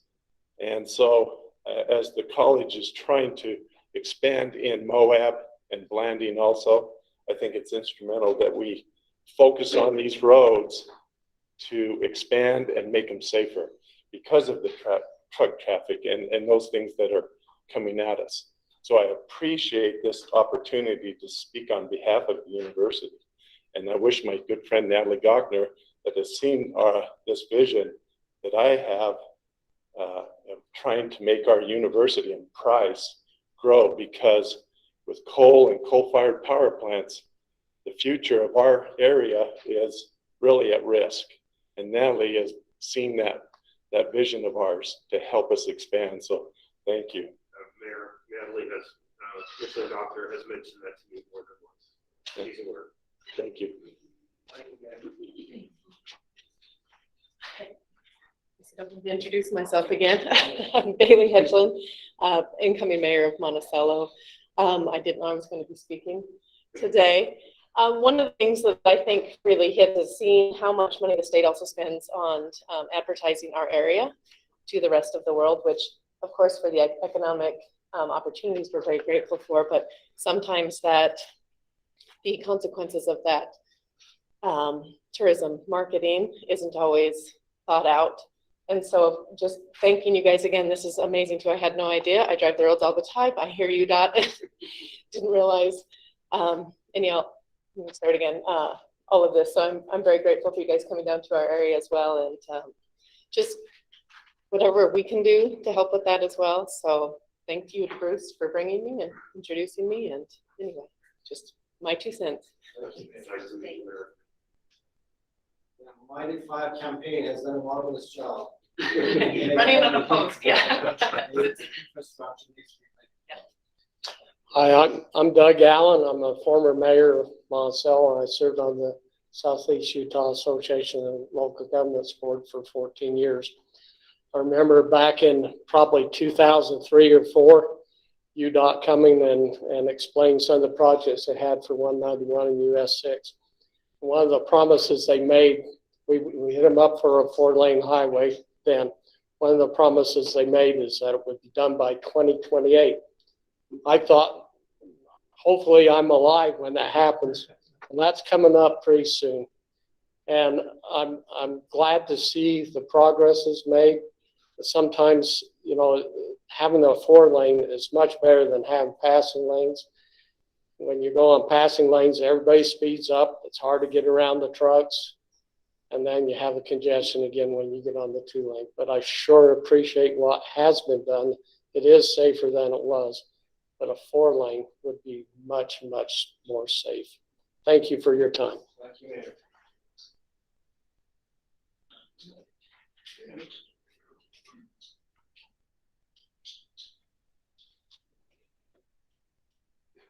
Good morning, Commissioner Wilson from Emery County. First off, my father is Bevan Wilson, who used to serve on this board, and he would like to wish you guys a happy holiday and wishes you well. He has fond memories of serving here. As I've thought about my remarks, I remember in 1990s as a young businessman having to go to the Wasatch Front quite often. And I remember, and this is a real remark, every time we took off, it felt like you were taking your life in your own hands. You had actually a near-death experience every time you went over Soldier Summit. Somebody was pulling out in your lane of traffic and trying to get back in before they hit you. And thank you to your wisdom in helping to solve that. As I travel back and forth now as an elected official, I don't feel that same threat. But what I understand about your world is it's a 10-year plan to make things happen. And from my perspective, there is going to be more money available in the next 3 to 5 years because of ARPA funding, because of Build Back Better. And so there's an opportunity to be had for future planning. And as our new governor, Governor Cox, from my perspective, he is the most proactive rural Utah governor that we've seen in a long time. And if he is able to reach even a portion of his goals for rural Utah, we're going to need a better road infrastructure in this region. It was brought up in his slide that EDC Utah that we've lost 66 opportunities. I can tell you that from Emery County's perspective, probably 80% of those applications that we look at, you either need to be within 100 miles of an international airport, which we are not, or you need to have 4 lanes of road access in and out of your county, which we do not. And so for us, doing economic development in a time when energy and coal is frowned upon, and we're trying to transition into something else, this would go a long ways in this region towards helping us to find success for generations to come. And so it would be my ask that as you contemplate spending those funds in the next 5 years or so, that you would make this region a priority. And thank you very much. Thank you, Commissioner Wilson. Please convey our love to you, Paul. Thank you. I will.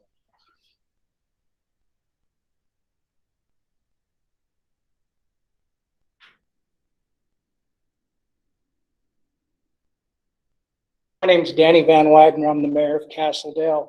I want to reiterate about what these guys are telling you and how bad this road is. But there's times when it's actually worse. It's just stop and go, bumper to bumper, especially where it's going in from a passing lane back to a 2-lane highway. And it causes serious, serious problems. And this aggressive type driving we're talking about. It does need you guys' consideration. This is a vital line for our area, southeastern Utah, both economically, but safety. And above all, this is a safety problem. So if you guys look at this, I sure would appreciate it. Thank you very much. Thank you. Jerry?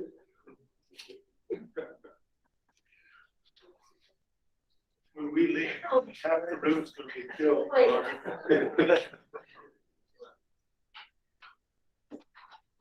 Hello, Commission. Thank you for this opportunity to speak. I think what I want to clarify is on that presentation, at the end was a video where Bruce had mentioned his brain, which is brilliant, by the way. It was a video showing what traffic looks like on Highway 6 on a holiday weekend or even a heavy summer traffic, Sunday evening. It's just lines of cars. And that's what that video was going to depict in Spanish Fork Canyon.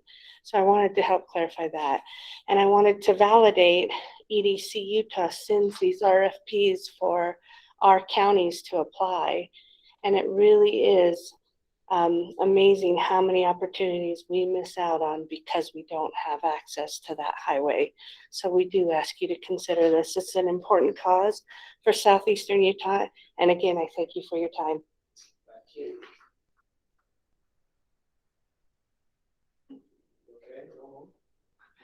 Okay, but sure you want to call another name or something? You want to hear Emily again? I love her.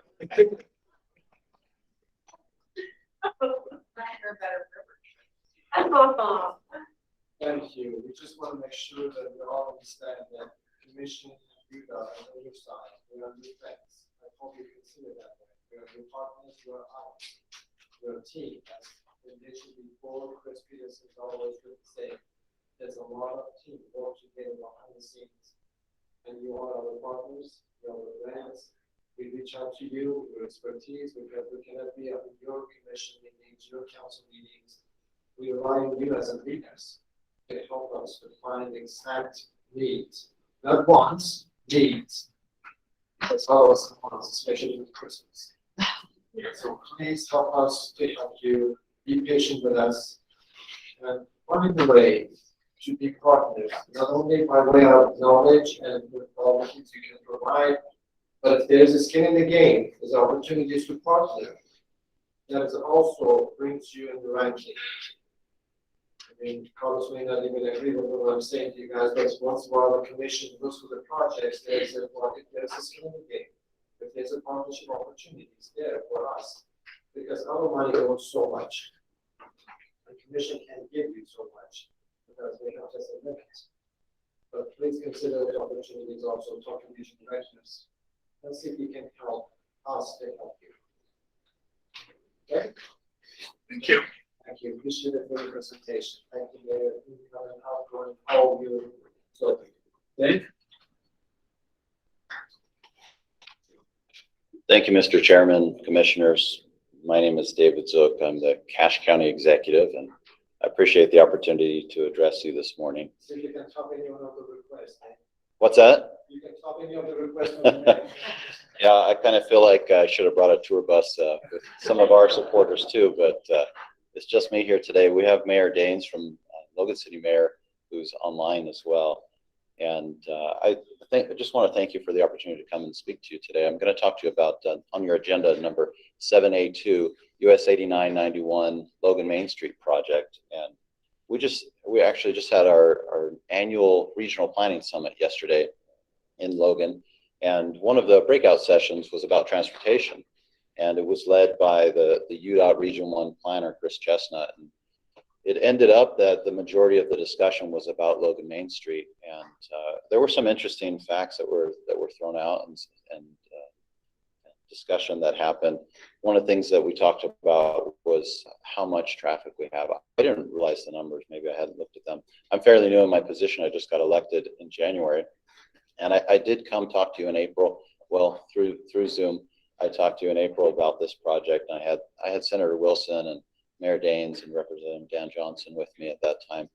And I really appreciate the support they've given to this project. But one of the things we talked about yesterday about the road was that Chris told us, he said it's almost 50,000 trips a day up and down our main street in Logan. And that half of all of the trips in our valley either end or begin on Main Street.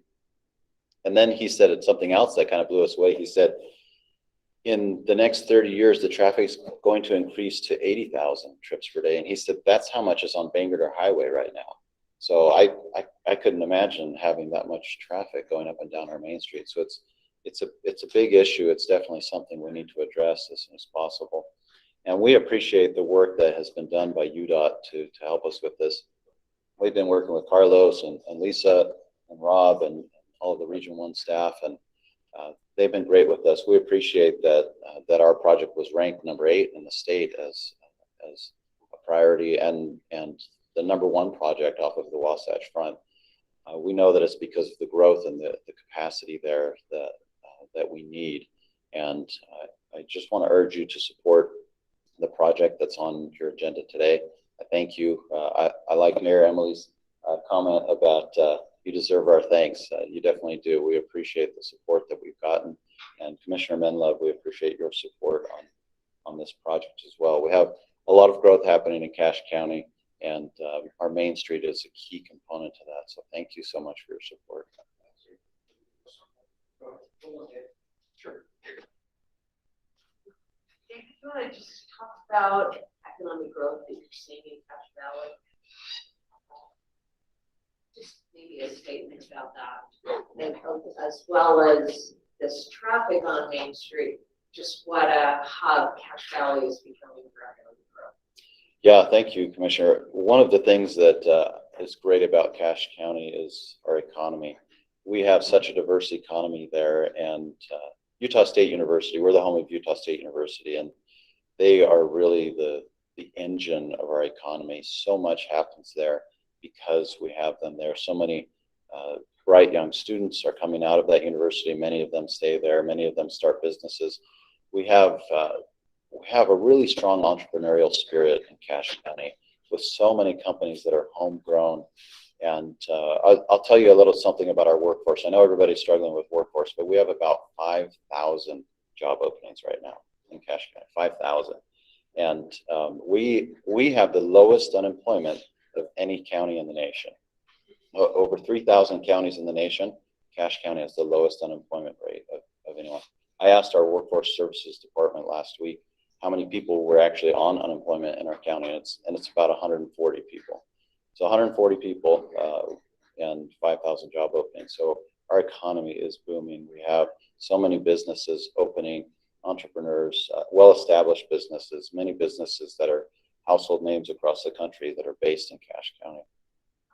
Thank you, David. So this growth will continue, and being a person who uses Main Street regularly, yeah. I can tell you we're all trying to find spots to get off of Main Street, and it's just certain times of the day it's very challenging.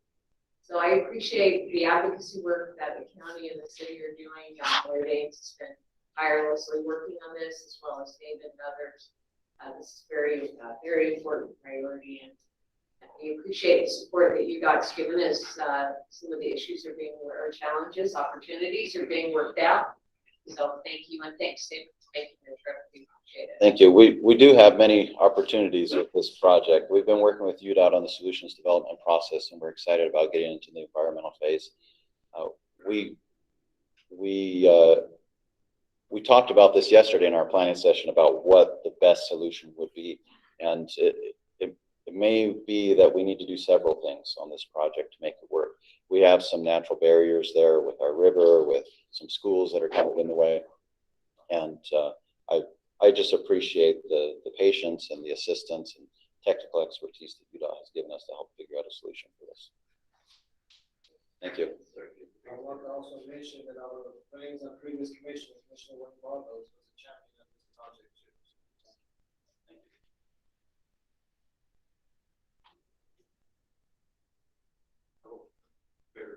online about this. Yes, Mayor, good morning. Welcome. You're the mayor. Could you please unmute yourself, Mayor?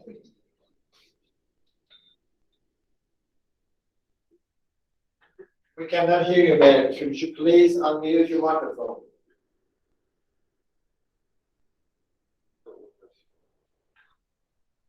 She's not a, she is not. Yes, it shows she is. Yeah.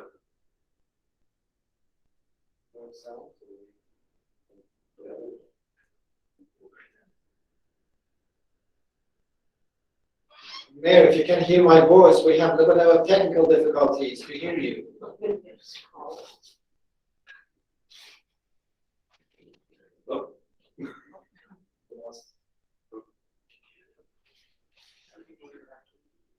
Joseph, can you comment on the phone? That's what I would like to cover. I can call her. Would you please?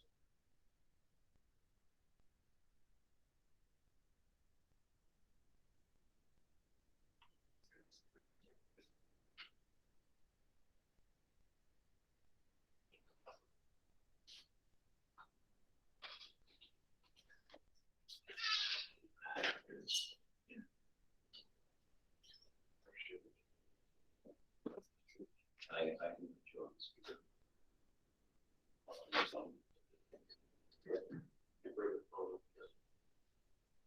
Okay. I'm gonna put you on speakerphone here. Okay, go ahead, Mayor. I'm sorry, it wasn't giving me permission to unmute. I kept trying, so my apologies. I will be brief, but I just wanted to thank you very much for your consideration in putting this funding back onto the list. So I'll be very brief, but just wanted to say thank you. That's all. Thank you, Mayor. Okay, thank you, Mayor.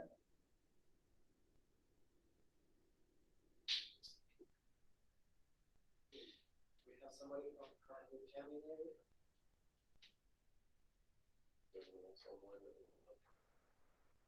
We're not seeing anyone else online right now.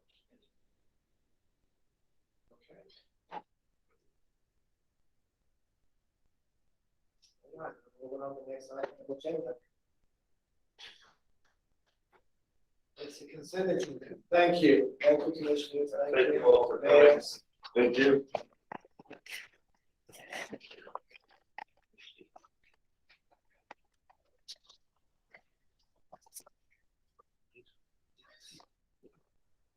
Which one?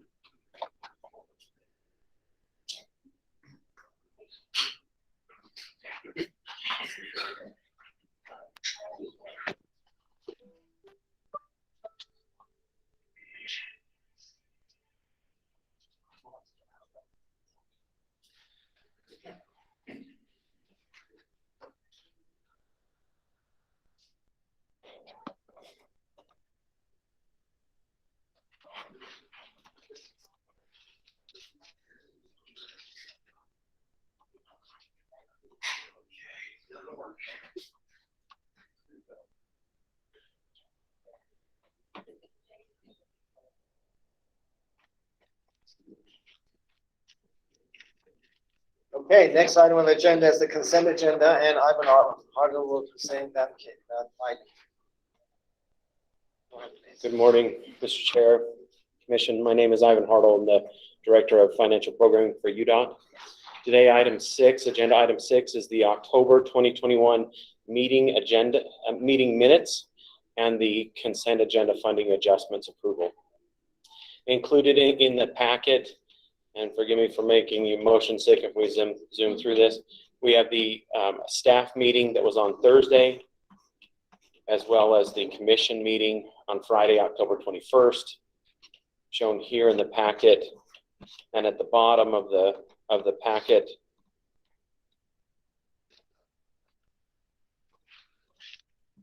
we have 2 projects returning funds through the consent agenda for this month.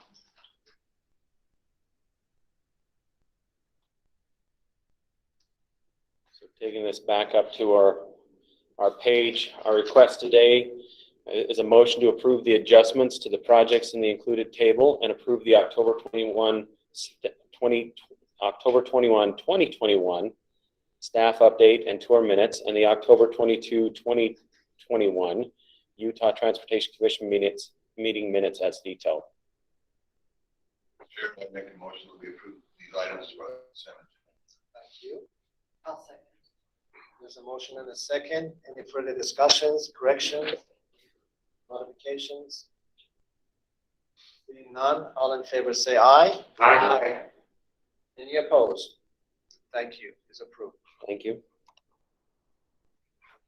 So you're doing also item number 7, right? Project. Moving to item number 7, 7A1 is a request to abandon a project on SR 97 and intersection improvements at SR 126 and I-15. It's a $12 million project. There has been some expenditures on that will remain on the project to pay for those expenditures. The activities that were used will be used also in the project that will replace this one. So we'll reintroduce that in just a second. Region 1 is requesting to abandon the SR 97 intersection improvements at SR 126 and I-15 project. The scope of this project is to modify and improve operations at 5600 South and 1900 West intersection. Pin 16391, the I-15 SR 97 5600 South widening at 5600 South was funded by House Bill 433 during the 2021 legislative session. Pin 16391 is scheduled for construction in 2023, and the scope of Pin 18681 is included in this larger project. So we'll be able to utilize the expenses that we incurred in the previous project into this new Pin 16391. Shown here on our map and within Roy.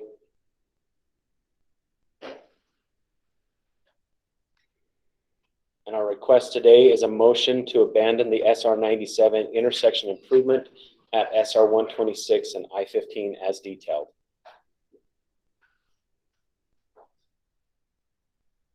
So moved. Thank you. Second. There's a motion and a second. Any further discussions, questions? All in favor say aye. Aye. Any opposed? Okay, item 7A-1 is approved. Thank you. 7A2 is a new project, the Logan Main Street project that we've talked about today. This project was identified as needing additional information prior to funding during the programming workshop in April of 2021. The planning study is now complete, and UDOT has worked with both Logan City to identify our next steps. This funding will allow the project to move forward as with an operational analysis, the environmental document, and potential construction. Located within Logan City.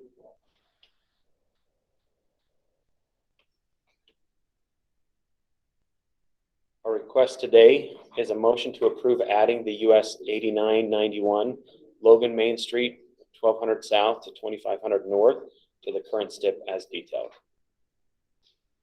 I would make that motion, Chair. Thank you. There's a motion and a second. Ivan, tell us about the steps you're going to take after this motion is taken. What is the timeline? Can I phone a friend for this one? Please. All right.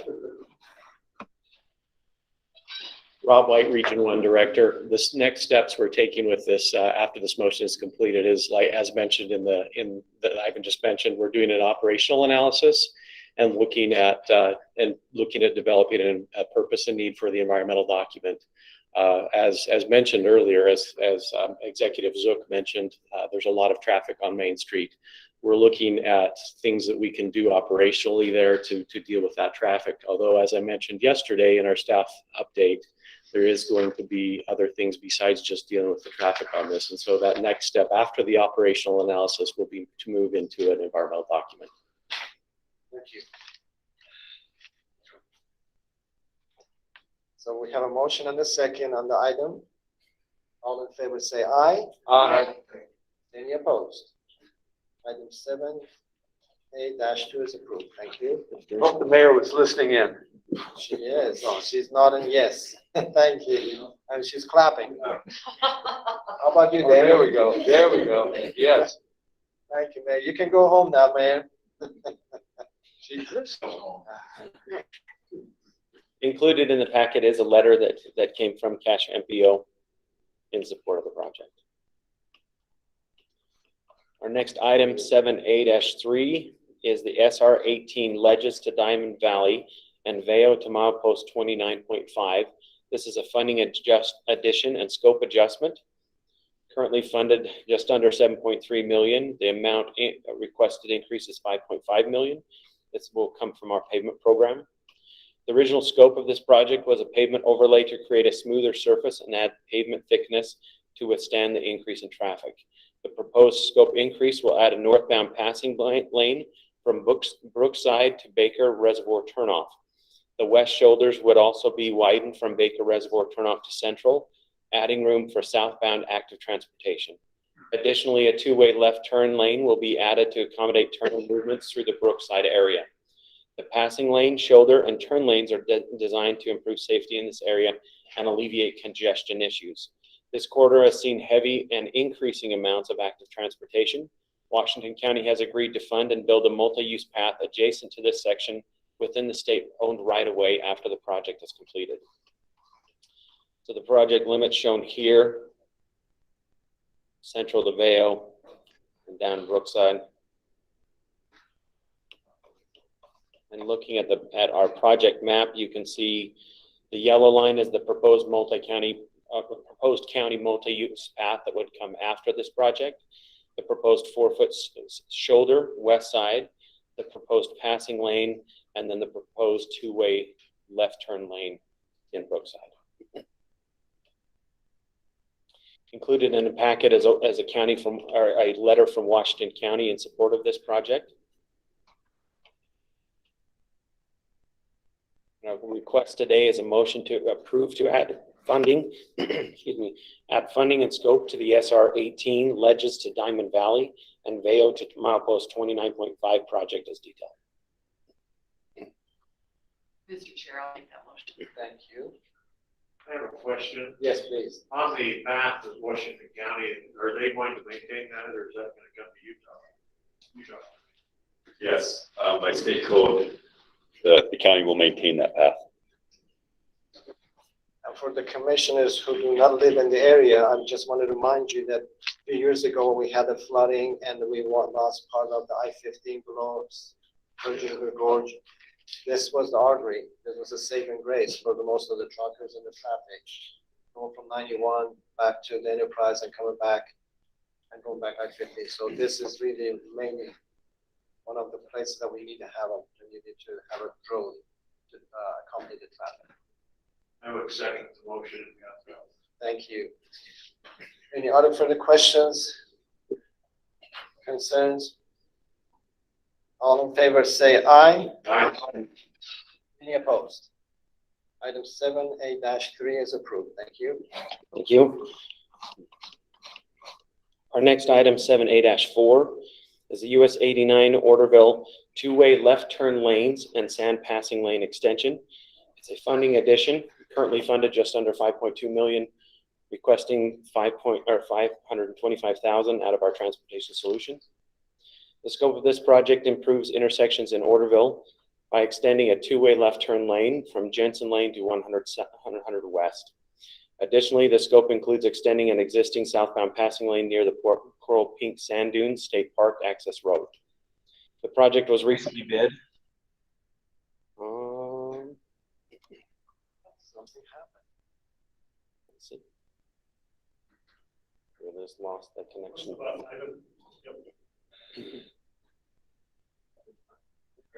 All right. It's nice to have tech support in the room instead of on the phone. Fantastic. Other country. Great instructions, spot on. The project was recently bid October 26th of 2021 by 4 contractors. All bids were over the estimated cost due to the recent increase in inflation and supply issues. The bids were evaluated and found to be competitive.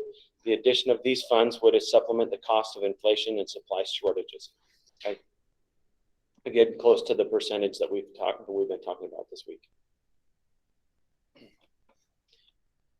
Located here on our map, Orderville, the two-way left turn lanes, and the passing lane extension.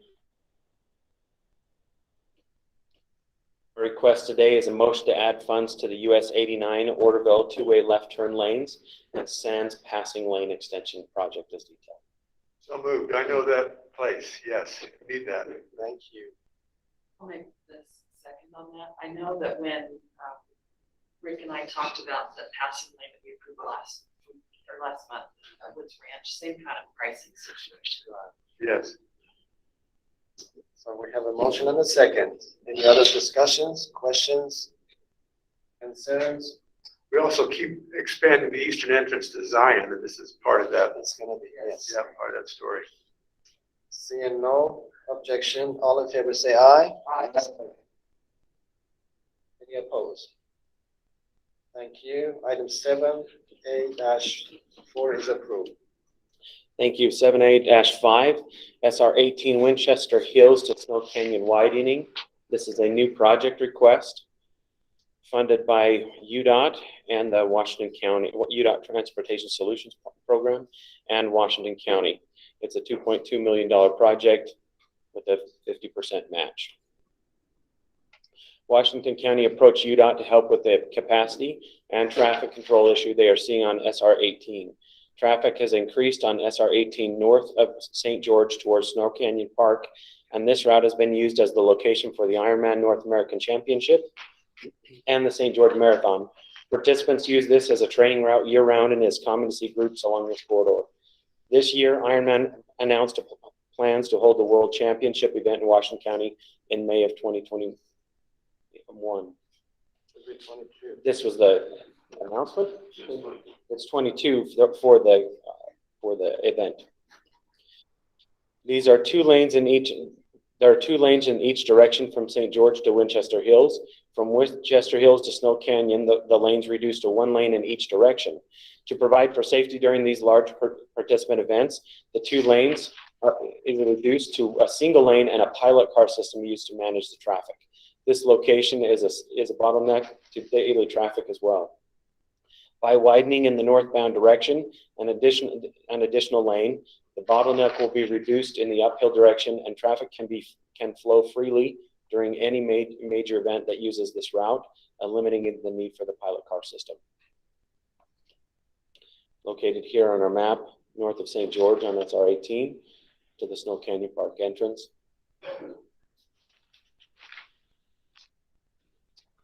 Our request today is a motion to add the SR 18 Winchester Hills to Snow Canyon widening project to the STIP as detailed.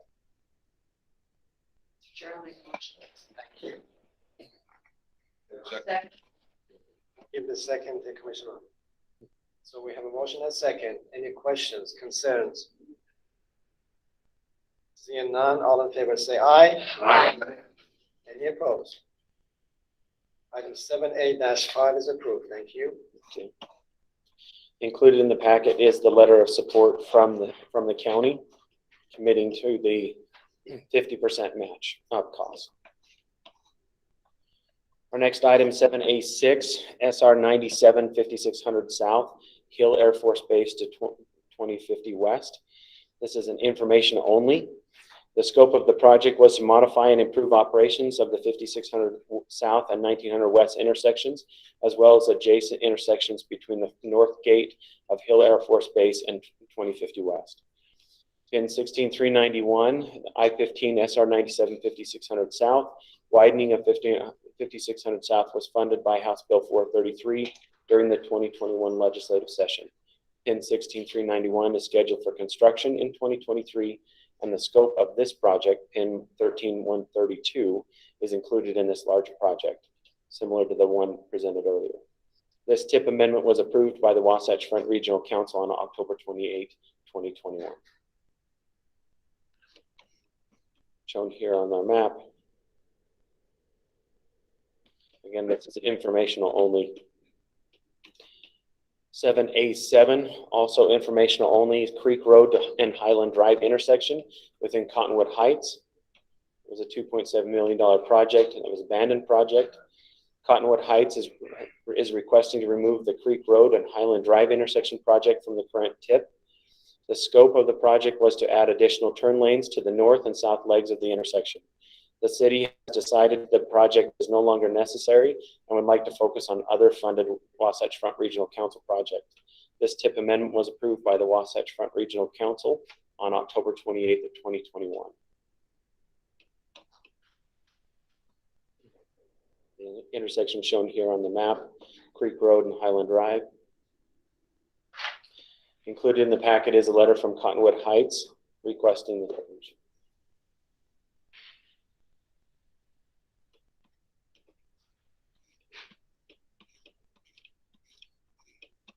Our next item 7A8, also informational. This is SR 186 at Sunnyside Avenue.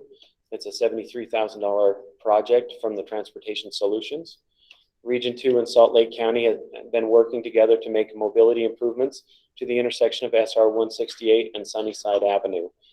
As part of the improvements, the city has requested that the westbound free right movement be replaced as a traditional right turn movement. This will allow a safer crossing condition for pedestrians. The traffic analysis shows that there will not be a negative traffic impact by removing the free right. The other improvements include constructing bike lanes on westbound Sunnyside and reconstructing sidewalks. Salt Lake City will design, advertise, and construct the project. UDOT will participate by providing $73,000 to pay for the changes in the westbound right turn condition. So shown here on our map at Sunnyside. And this is a rendering of what the intersection will look like after. You can actually see the westbound free turn lane that they marked over in the image. This, again, this was informational only. This project has been approved by the Deputy Director Authority given in the Utah Transportation Commission Policy 0101. 7A9, Vine Street, 1300 east of Van Winkle. Also information only within Wasatch Front Regional Council. This is an addition of $1.1 million to a project.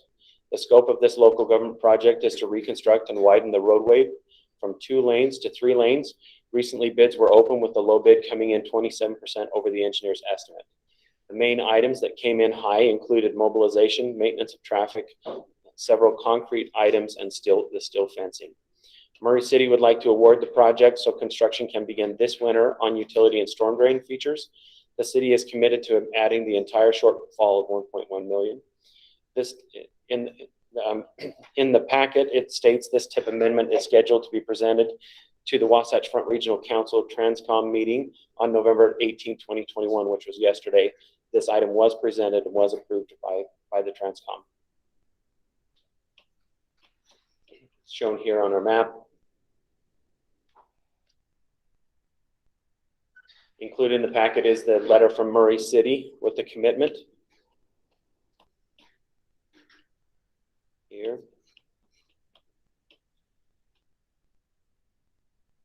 Next item 7A10. This is a project combination, information only. There we have 2 project combinations. The above tables show these 2 project combinations. The individual projects have previously been approved through commission action. Project combinations are done to provide efficiency in project delivery.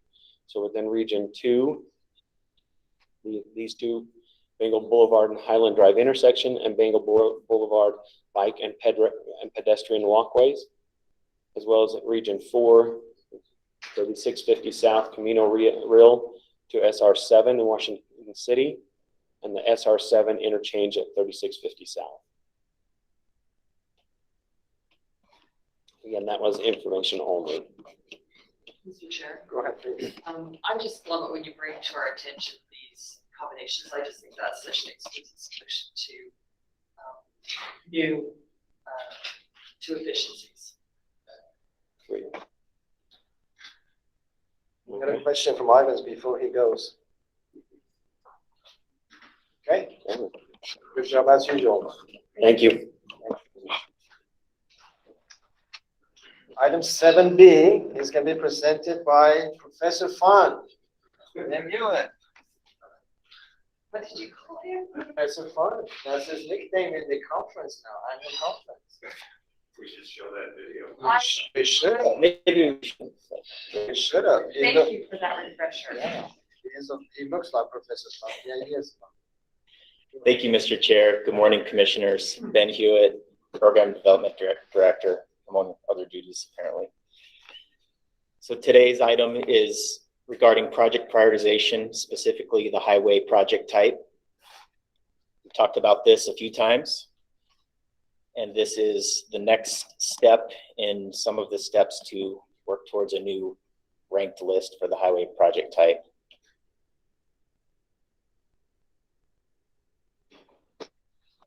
This doesn't have it. Is this the other one with the figure on it?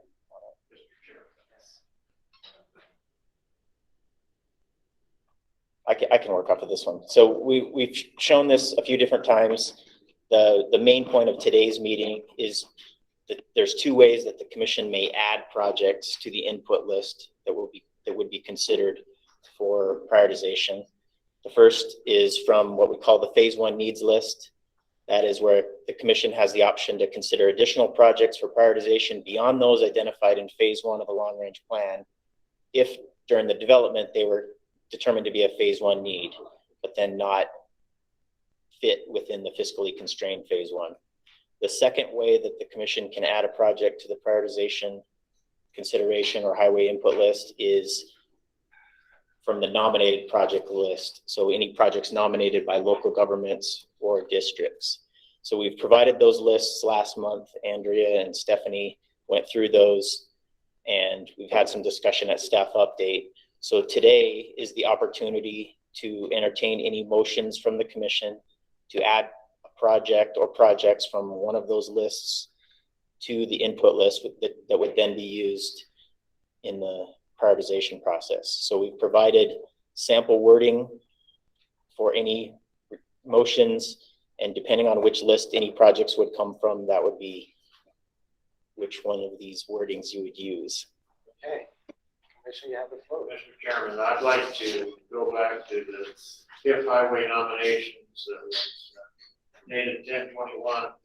And I'd like to nominate the Simplot Road improvements on 191. Again, for those who might not have heard this, but they're listening in.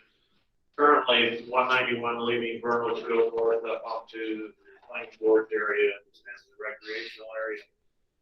We go through a series of switchbacks and this traffic hazard. Simplot has come to UDOT and to most of the local political companies, jurisdictions, and has asked that we consider them trading our right-of-way for a new right-of-way through their property. And in exchange for that, which will benefit them and will benefit the state, we will be able to improve the highway at massive lanes going up through the Simplot. So all those RVs won't have to back up behind everyone. They are going to generate almost $20 million placing the substation, building the sub from their mining operations. They are on a time schedule to get that work done. We will be a while before we'll need to spend money, but it's a great opportunity not only for Simplot, for the state of Utah, but for the local economy. The mine's been there a long time. If anyone has been there, if they want to take a trip up there, you'll see the area that they have recovered and restored back to its natural state. And it's probably the prime elk gathering area during the hunting seasons in the northeastern Utah. But that's because they're feed there and water and they're protected. They don't get none of that. So with that, I would make that we adopt the Simplot improvements on 191, take advantage of someone creating $20 million towards a project, improve our safety and improve capacity going up and down the mountain. Mr. Chair, because of all the reasons stated, I'd second that request. We do have motion and a second. Any other questions, concerns, comments regarding this particular item? I appreciated the conversation we had yesterday regarding some clarifying points, specifically funding, just because we moved this now doesn't mean that it's in a position where it's funded yet. And so that's something else that we'll need to work on, but. Correct. So, all in favor of this project, please say aye. Aye. Any opposed? Motion carries. Thank you. May I just say the fact that, Mr. Chairman, the fact that we were able to take a bus tour of all of that at Vernal certainly does give some perspective and validity to our support of this. We understand the funding, the legislative, and all that other things, but the reality is something we need out there. We can possibly do that both for recreational and other reasons. Another good example of the partnership, yes. Local partnership. Yes, please. And just like I said, we don't get very many opportunities where you have that type of match, whether we can come with the funding or not, or want to reprioritize this or get funding from legislature, it's another issue. But as far as to look at this window of opportunity, I think that's why I have supported this, because of the window of opportunity is pretty short. Thank you. This truly is a public-private relation. Yes. Partnership.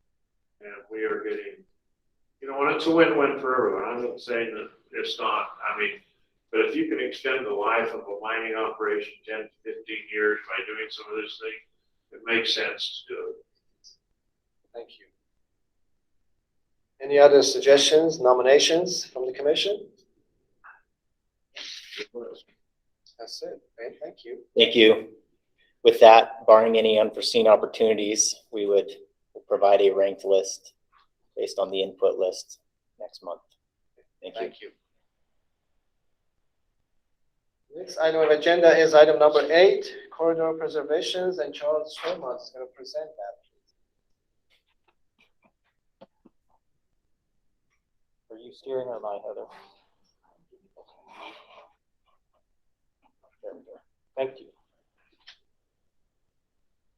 Good morning, Commissioners. As we usually do, we'll start with the status of the Marta Dillery Corridor Preservation Fund. We have a balance forward of a little over 53.6, almost $53.7 million. You'll recall we had the reimbursement from the next phase of the Mountain View Corridor last month, which has brought our balance up considerably. We've also had some discussions with the folks in Region 3 about the future SR-73 alignment, and a home that we had purchased is now no longer in what it looks like the alignment will be, and we were able to put that on the market. And in this market, we were able to sell it pretty darn quick, bringing $948,000 back to the Corridor Preservation Fund.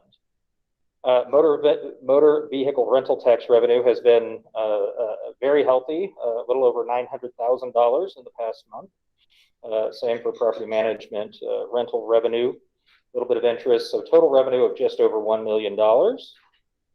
Is this zoomed in enough for everybody to see? Okay. Yeah, perfect.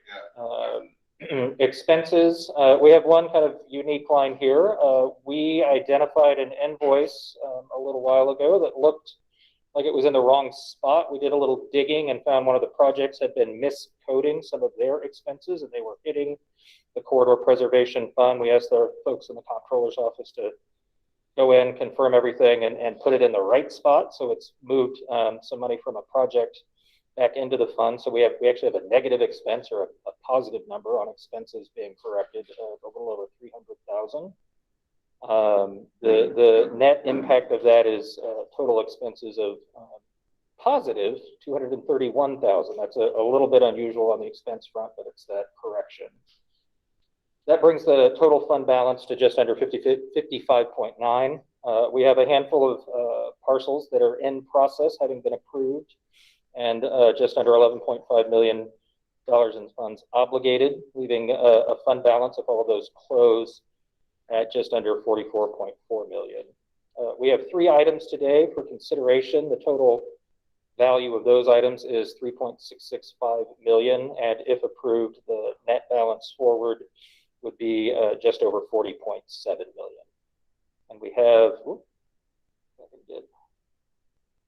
our new income tracking chart. You can see again the motor vehicle rental tax revenue has really, to me, it's an impressive recovery from where we were during the COVID pandemic. The rental cars are happening again.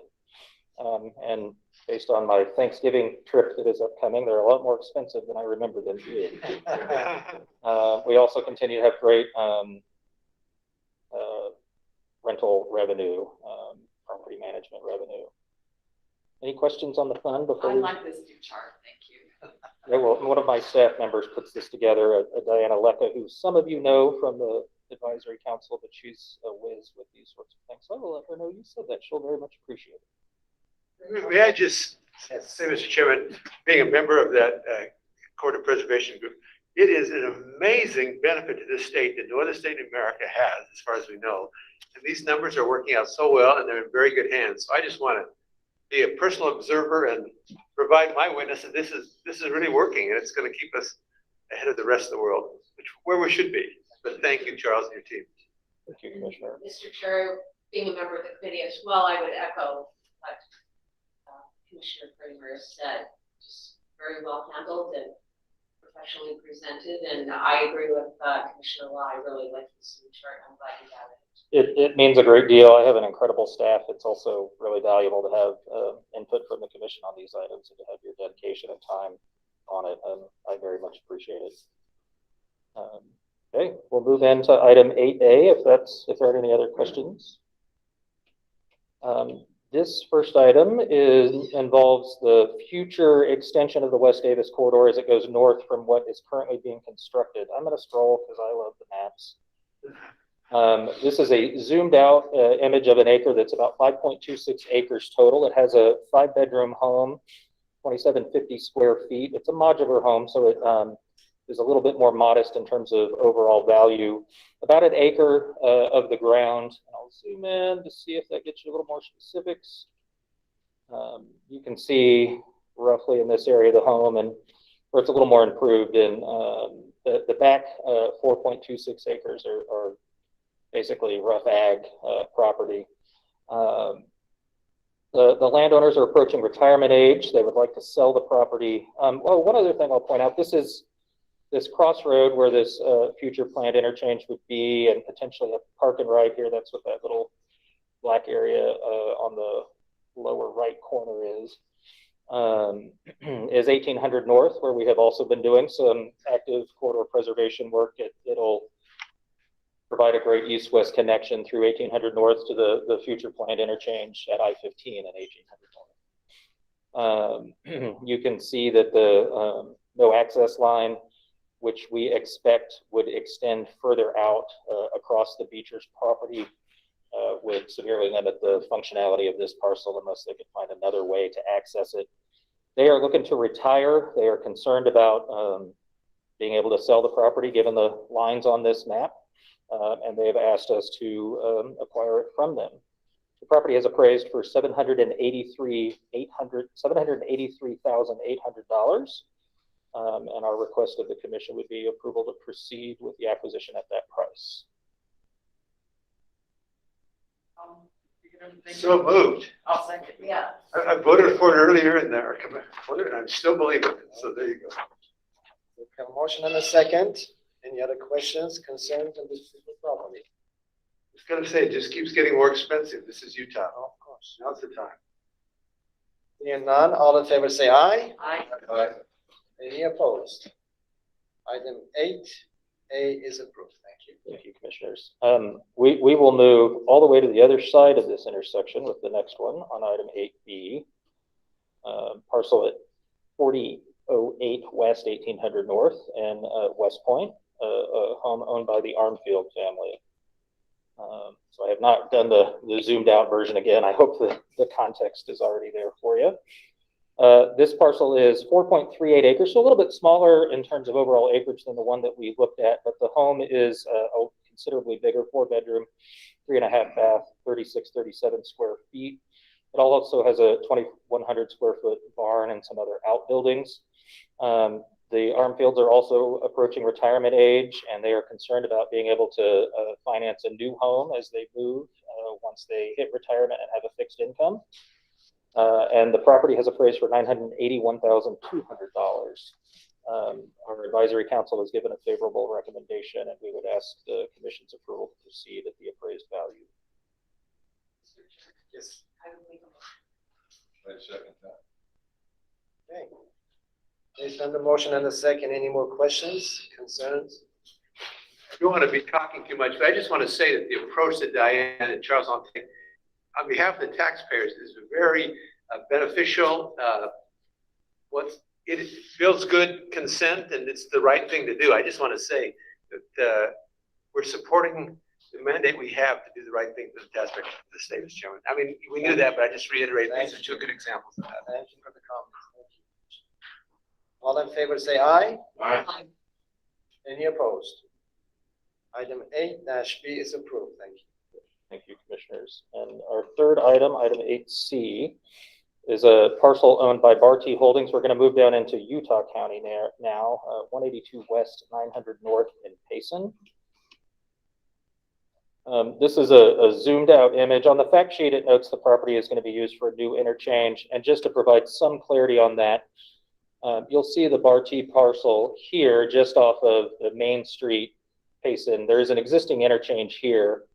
A future interchange is proposed a little bit to the northeast, and there's going to be some new connections required to make everything move and function as growth is expected as a result of the interchange. I will zoom in a little bit for some details.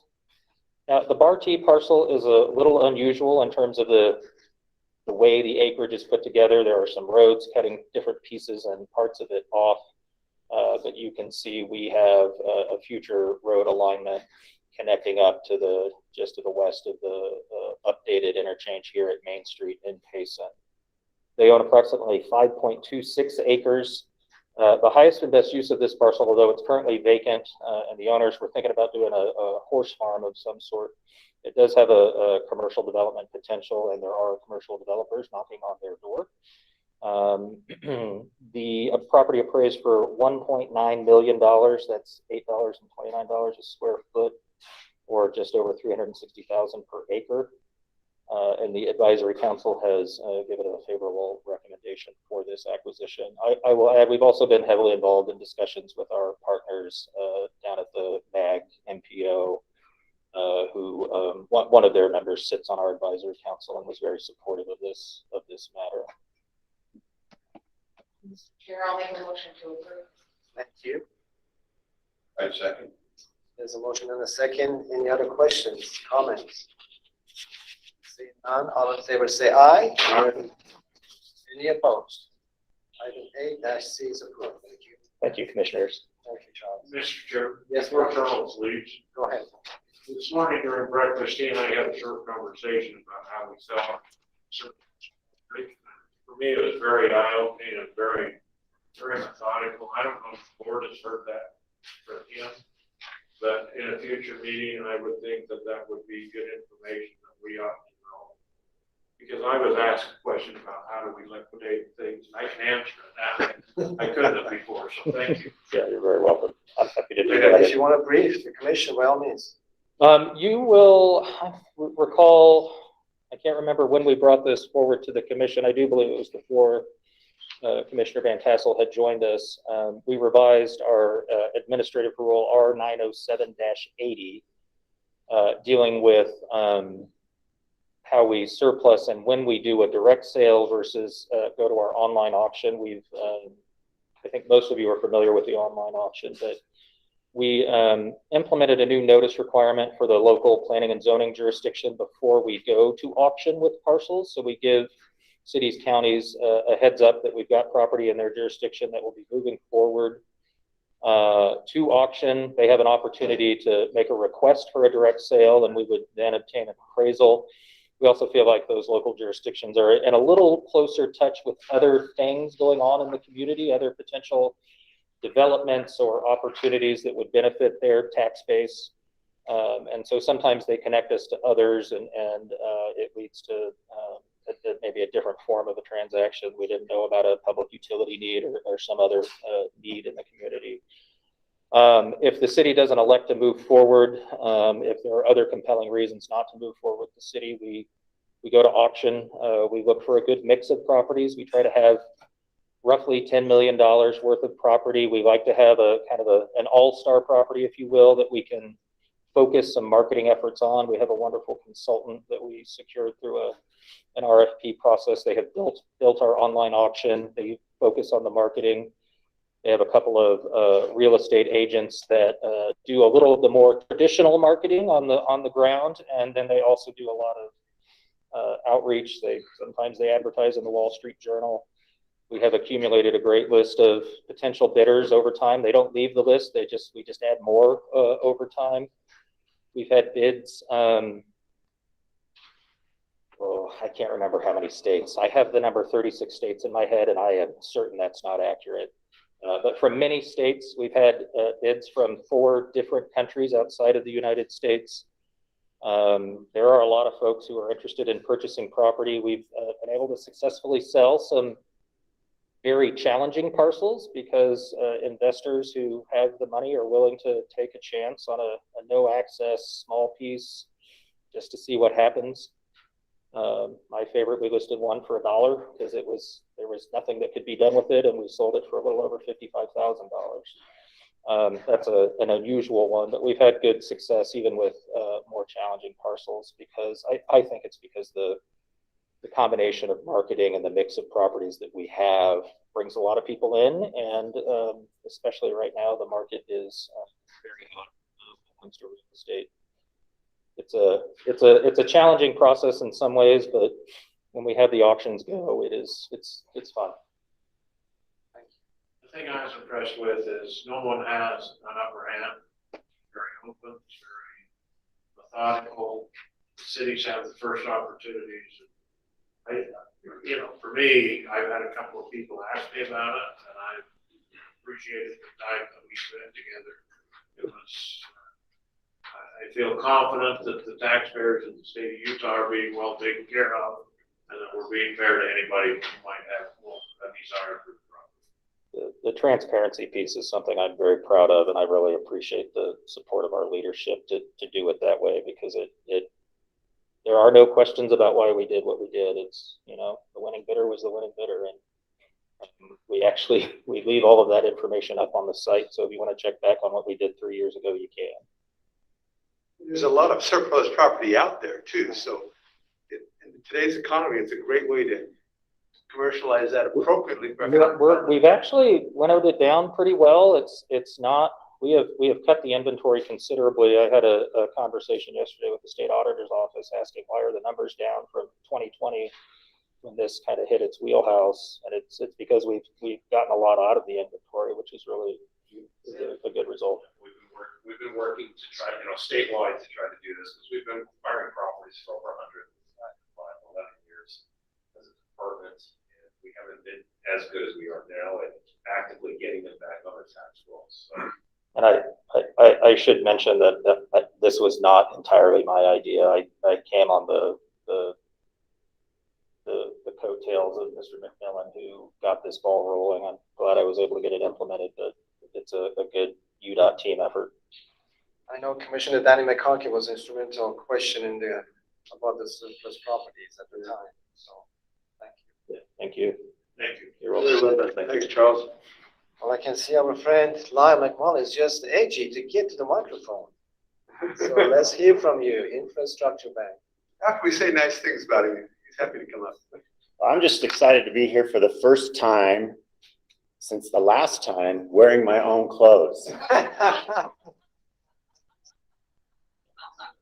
we remember that one. This is an upgrade. And those of us who weren't here have definitely heard the story. It bears mentioning. All right, so today I have a really quick, hopefully, request of the commission. And as background, back in April in the Transportation Commission on the 23rd, to be exact, you approved a state infrastructure bank loan for $7 million to Salt Lake City Corp. The loan terms were 15 years and 1.96% interest. We recently updated our rule to encourage applicants to actually close on the loans within a reasonable amount of time. And we set that time at 180 days.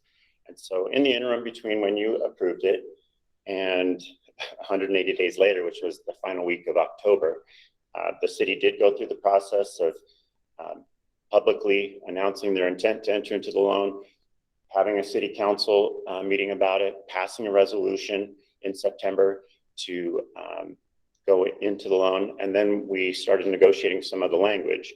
And it took a little bit longer than anyone anticipated. And to that end, we did finally reach agreement the first week of November. And so I'm here today as part of the first application of the new rule to ask you to please pass a motion to recontinue the loan at the same terms that you approved back in April.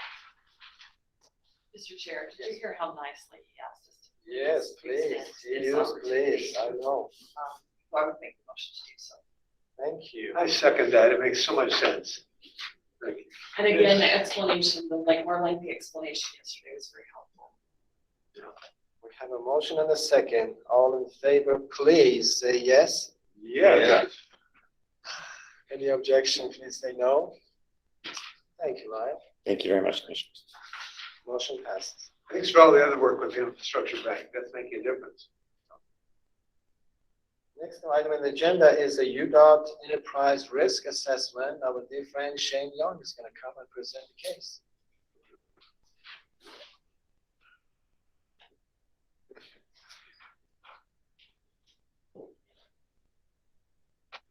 Members of the commission, thanks for having me here. I realize that I'm one of the last agenda items and I will be quick.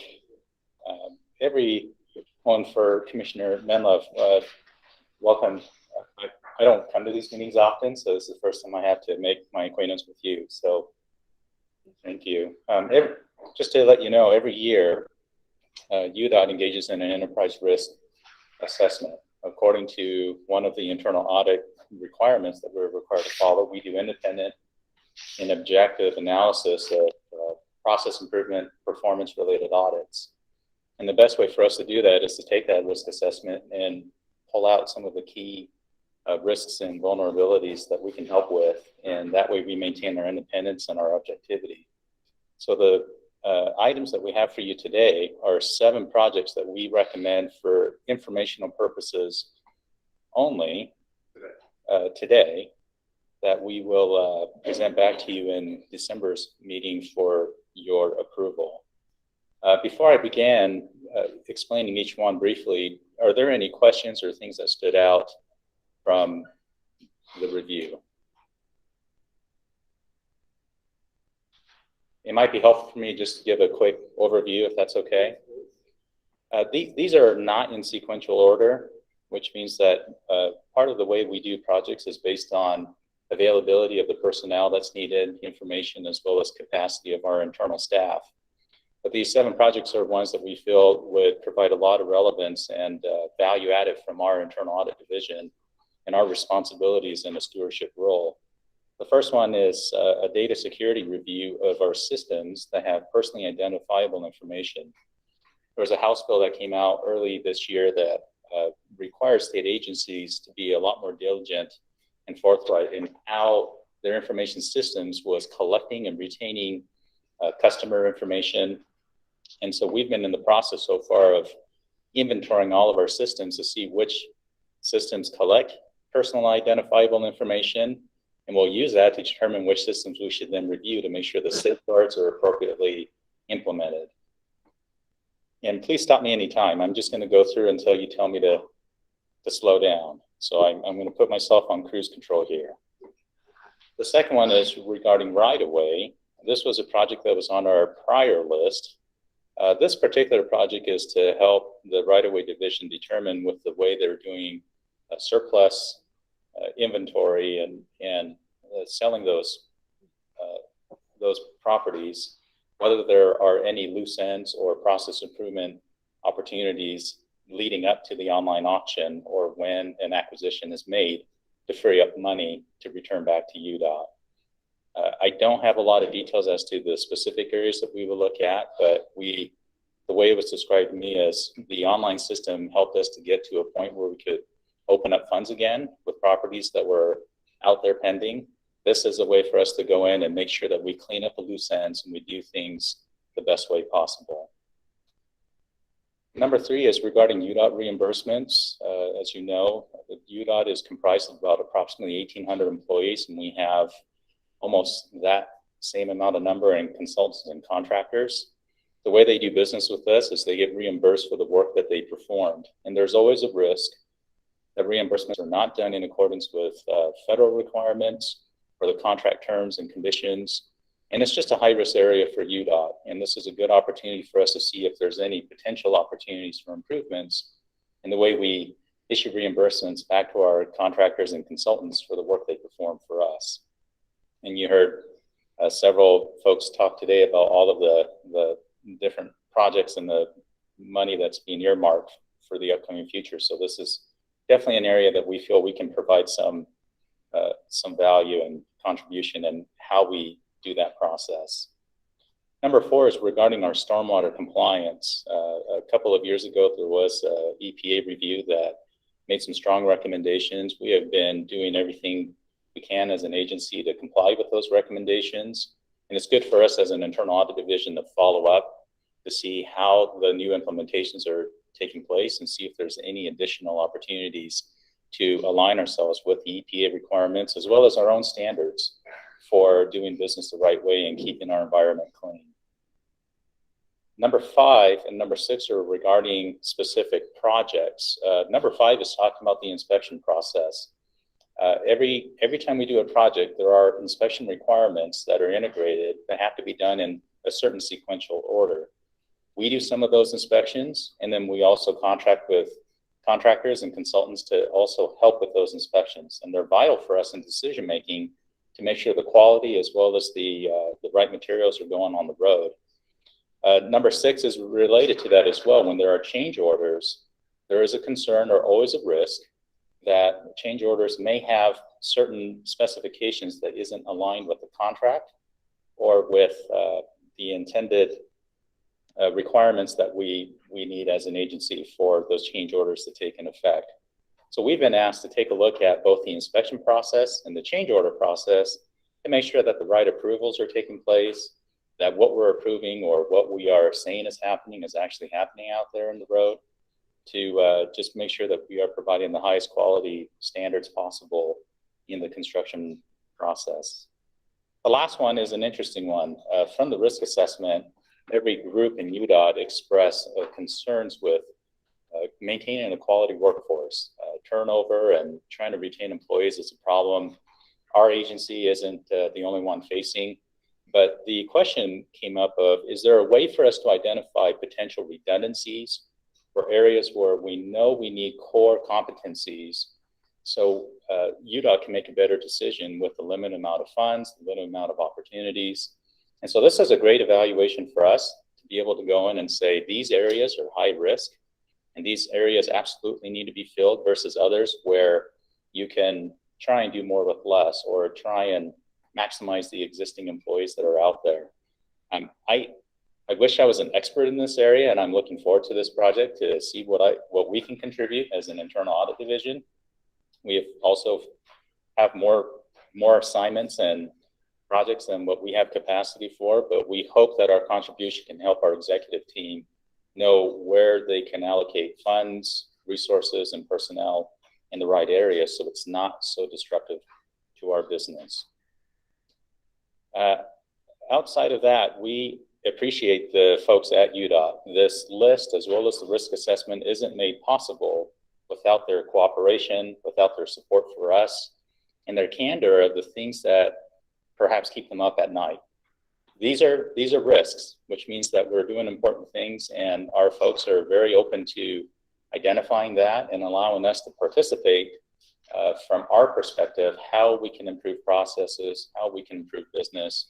And without their support, we would have a very difficult time being effective in what we do. And I think it's important for all of you to know just how supportive and how important that partnership is for me and for my staff. Any questions that I can answer as we go through these 7, or? Go ahead, please. Just more of just knowledge. I mean, what's the size of the team works with you that kind of oversee this for UDOT? Well, we're a bargaining team of 9 total auditors. We have two different functions. Half of our team is dedicated to doing all of our external reviews, which means for all of our contractors and consultants who submit reimbursements, we have 3 or 4 individuals who are specifically dedicated to make sure those funds are being used appropriately. And then we have 4 individuals who focus on internal process improvement type audits. And so those 4 individuals will be taken on this list and hopefully interacting with many of our employees to understand how we can make things a little bit better for them. Thank you. Sure. Shane, sir. Oh, no. I was responding to the right-of-way issue, if I could. First, was that for properties that we have paid for and haven't closed, or properties that we already own and haven't sold? I wasn't clear as to, I don't know if Charles and Diane are still here. Yeah. Because I do know we try and get those things closed as fast as we can. I would say we're very efficient on the closing of our acquisitions for projects. It's then turning any excess pieces around. It's very different than a typical real estate transaction where you're buying and selling the exact same piece of property, right? We are always changing the legal description, which requires a lot of expertise. We've got a lot of very busy folks working on active projects, so we're hoping to find some ways to improve the approval process that leads up to being able to go online to the auction. Okay, it's for the existing properties, putting them back into the marketplace. Yeah. As a commercial real estate guy, all for it. Keep it coming. Thank you. Any other question? Go ahead, please. Mr. Chairman, I just wanted to mention, this process, this performance audit process really goes back to the 1970s, 1996, 1997, when the legislature and Governor Levin at the time were trying to figure out a way to fund I-15, create the Centennial Highway program. There was a desire that as part of that additional funding that UDOT work to become more active and efficient. And so that this initiative has really goes back in that time. It's morphed over time in terms of how we do it, but we get great benefit from this effort. The commission's role here is really to approve those areas in which Shane's team can focus on. And by way of disclosure, I sit in the audit committee with Shane and the rest of the UDOT family, so I'm impressed with the work you do, the volume of the work you and your team does. Thank you. Thank you. This is verification.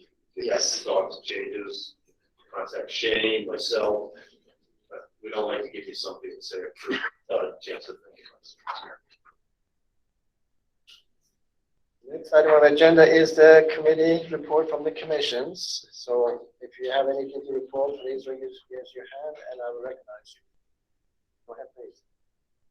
Mr. Chair, the Cash MPO executive director who's been overseeing that organization for since I think its inception has officially retired. He was there in a mentoring position, and so that MPO members, CMPO members, decided that it was time to move forward with hiring an executive director.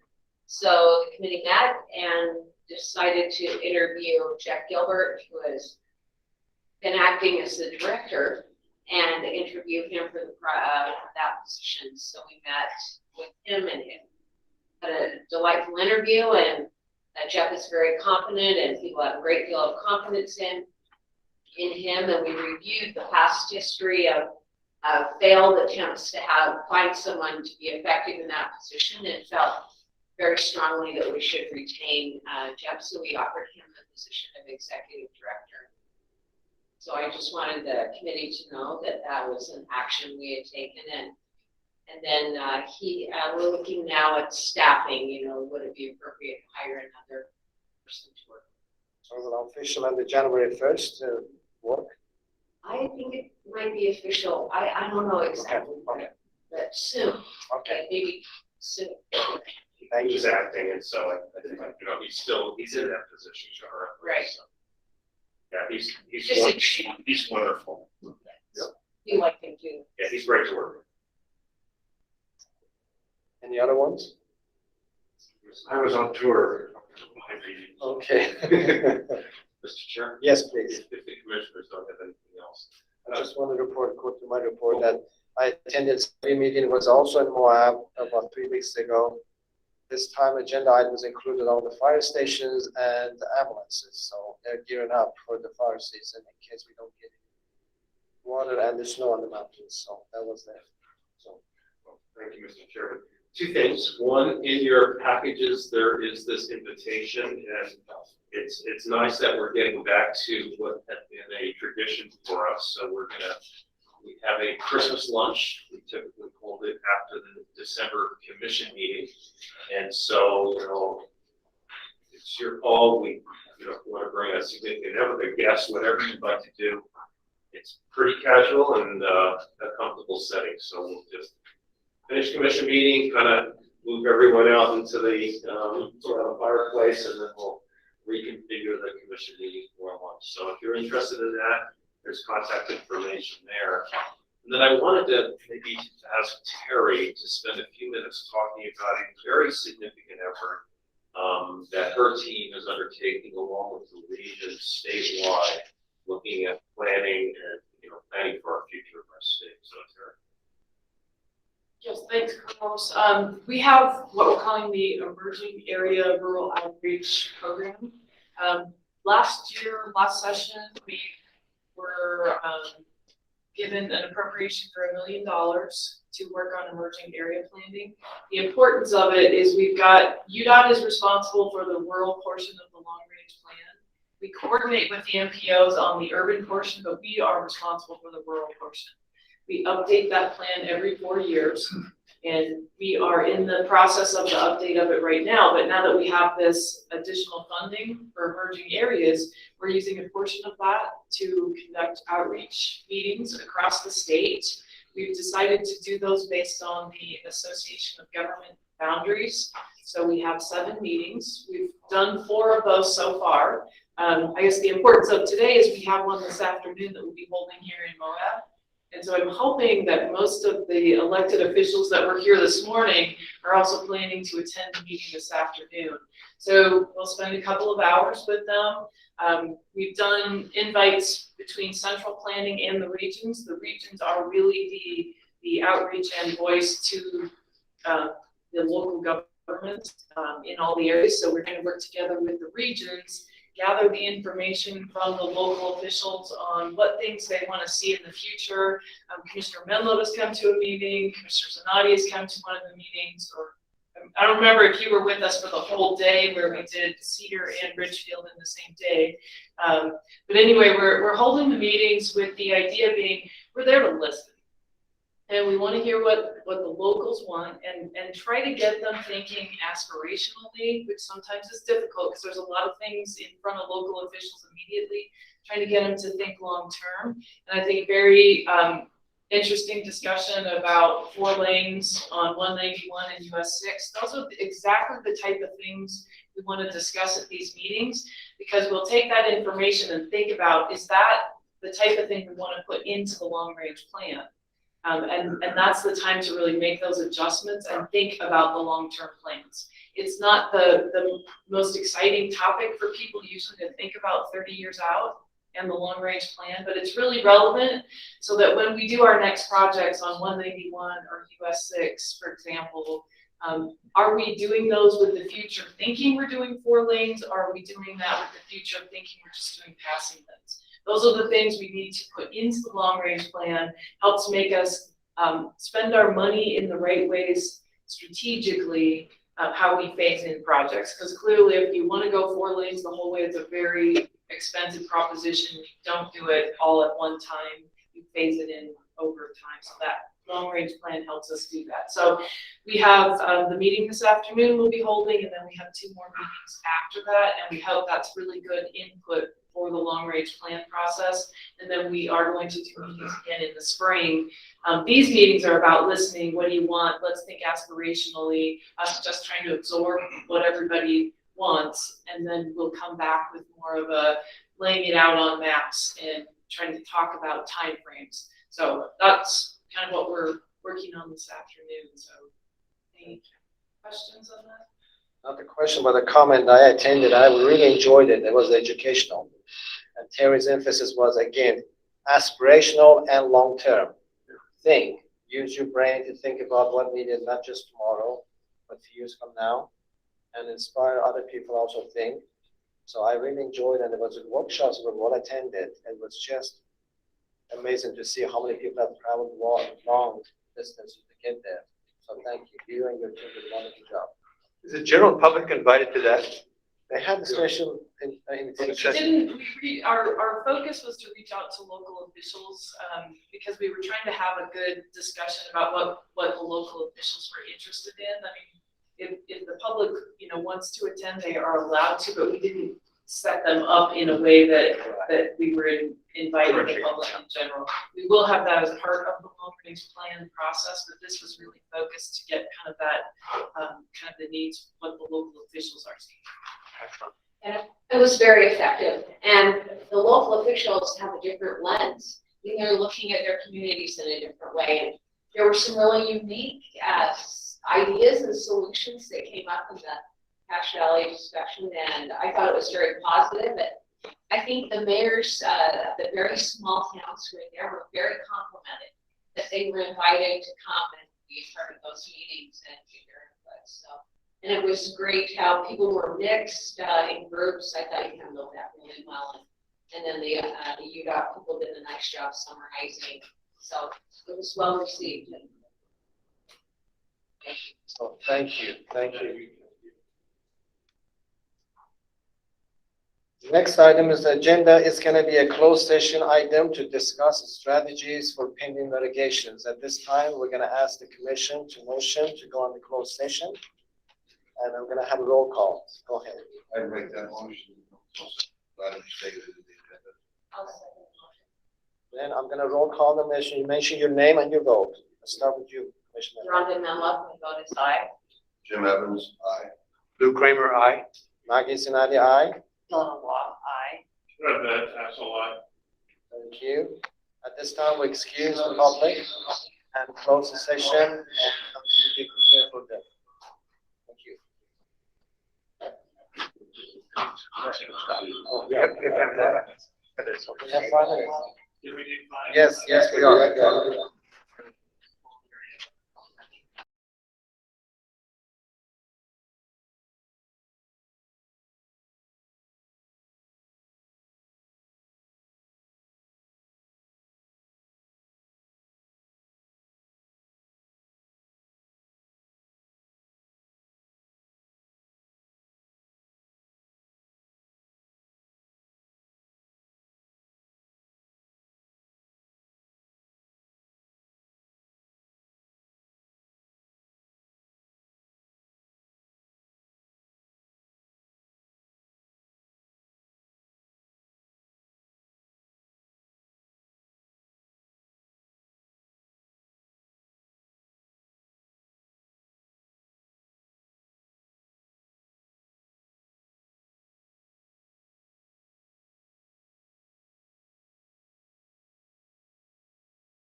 Commissioners, Yes, sir. Charles, you have the floor. So we've returned to open session at our November 19th, 2021. Yes, I would suggest for the record that you say that we're back. So, We're back in session. Thank you. Following our discussion in closed session, I would like to propose or request a motion from the commission to resolve two pieces of pending litigation involving UDOT in Farmington City in the Second District Court, case number 200700692 and case number 210700221 for a total settlement across both cases of $5.5 million, which would require UDOT to pay more than $1 million, but less than $2 million over our original appraisal in the first case, the 200700692. So moved. I second. Okay, we have a motion and a second. Any further discussions or questions or comments? Take your vote. Seeing none, I'm gonna call roll call. I'm gonna start from Commissioner Love. State your name and your vote, please. Commissioner Rhonda Menlove, my vote is aye. Commissioner Jim Evans, my vote is also aye. Mr. Lou Kramer, voting aye. Commissioner Zanardi, vote is aye. Commissioner Donna Law, vote aye. Commissioner Kevin Van Tassel, aye. You have all the ayes. Thank you, Commissioners. Thank you.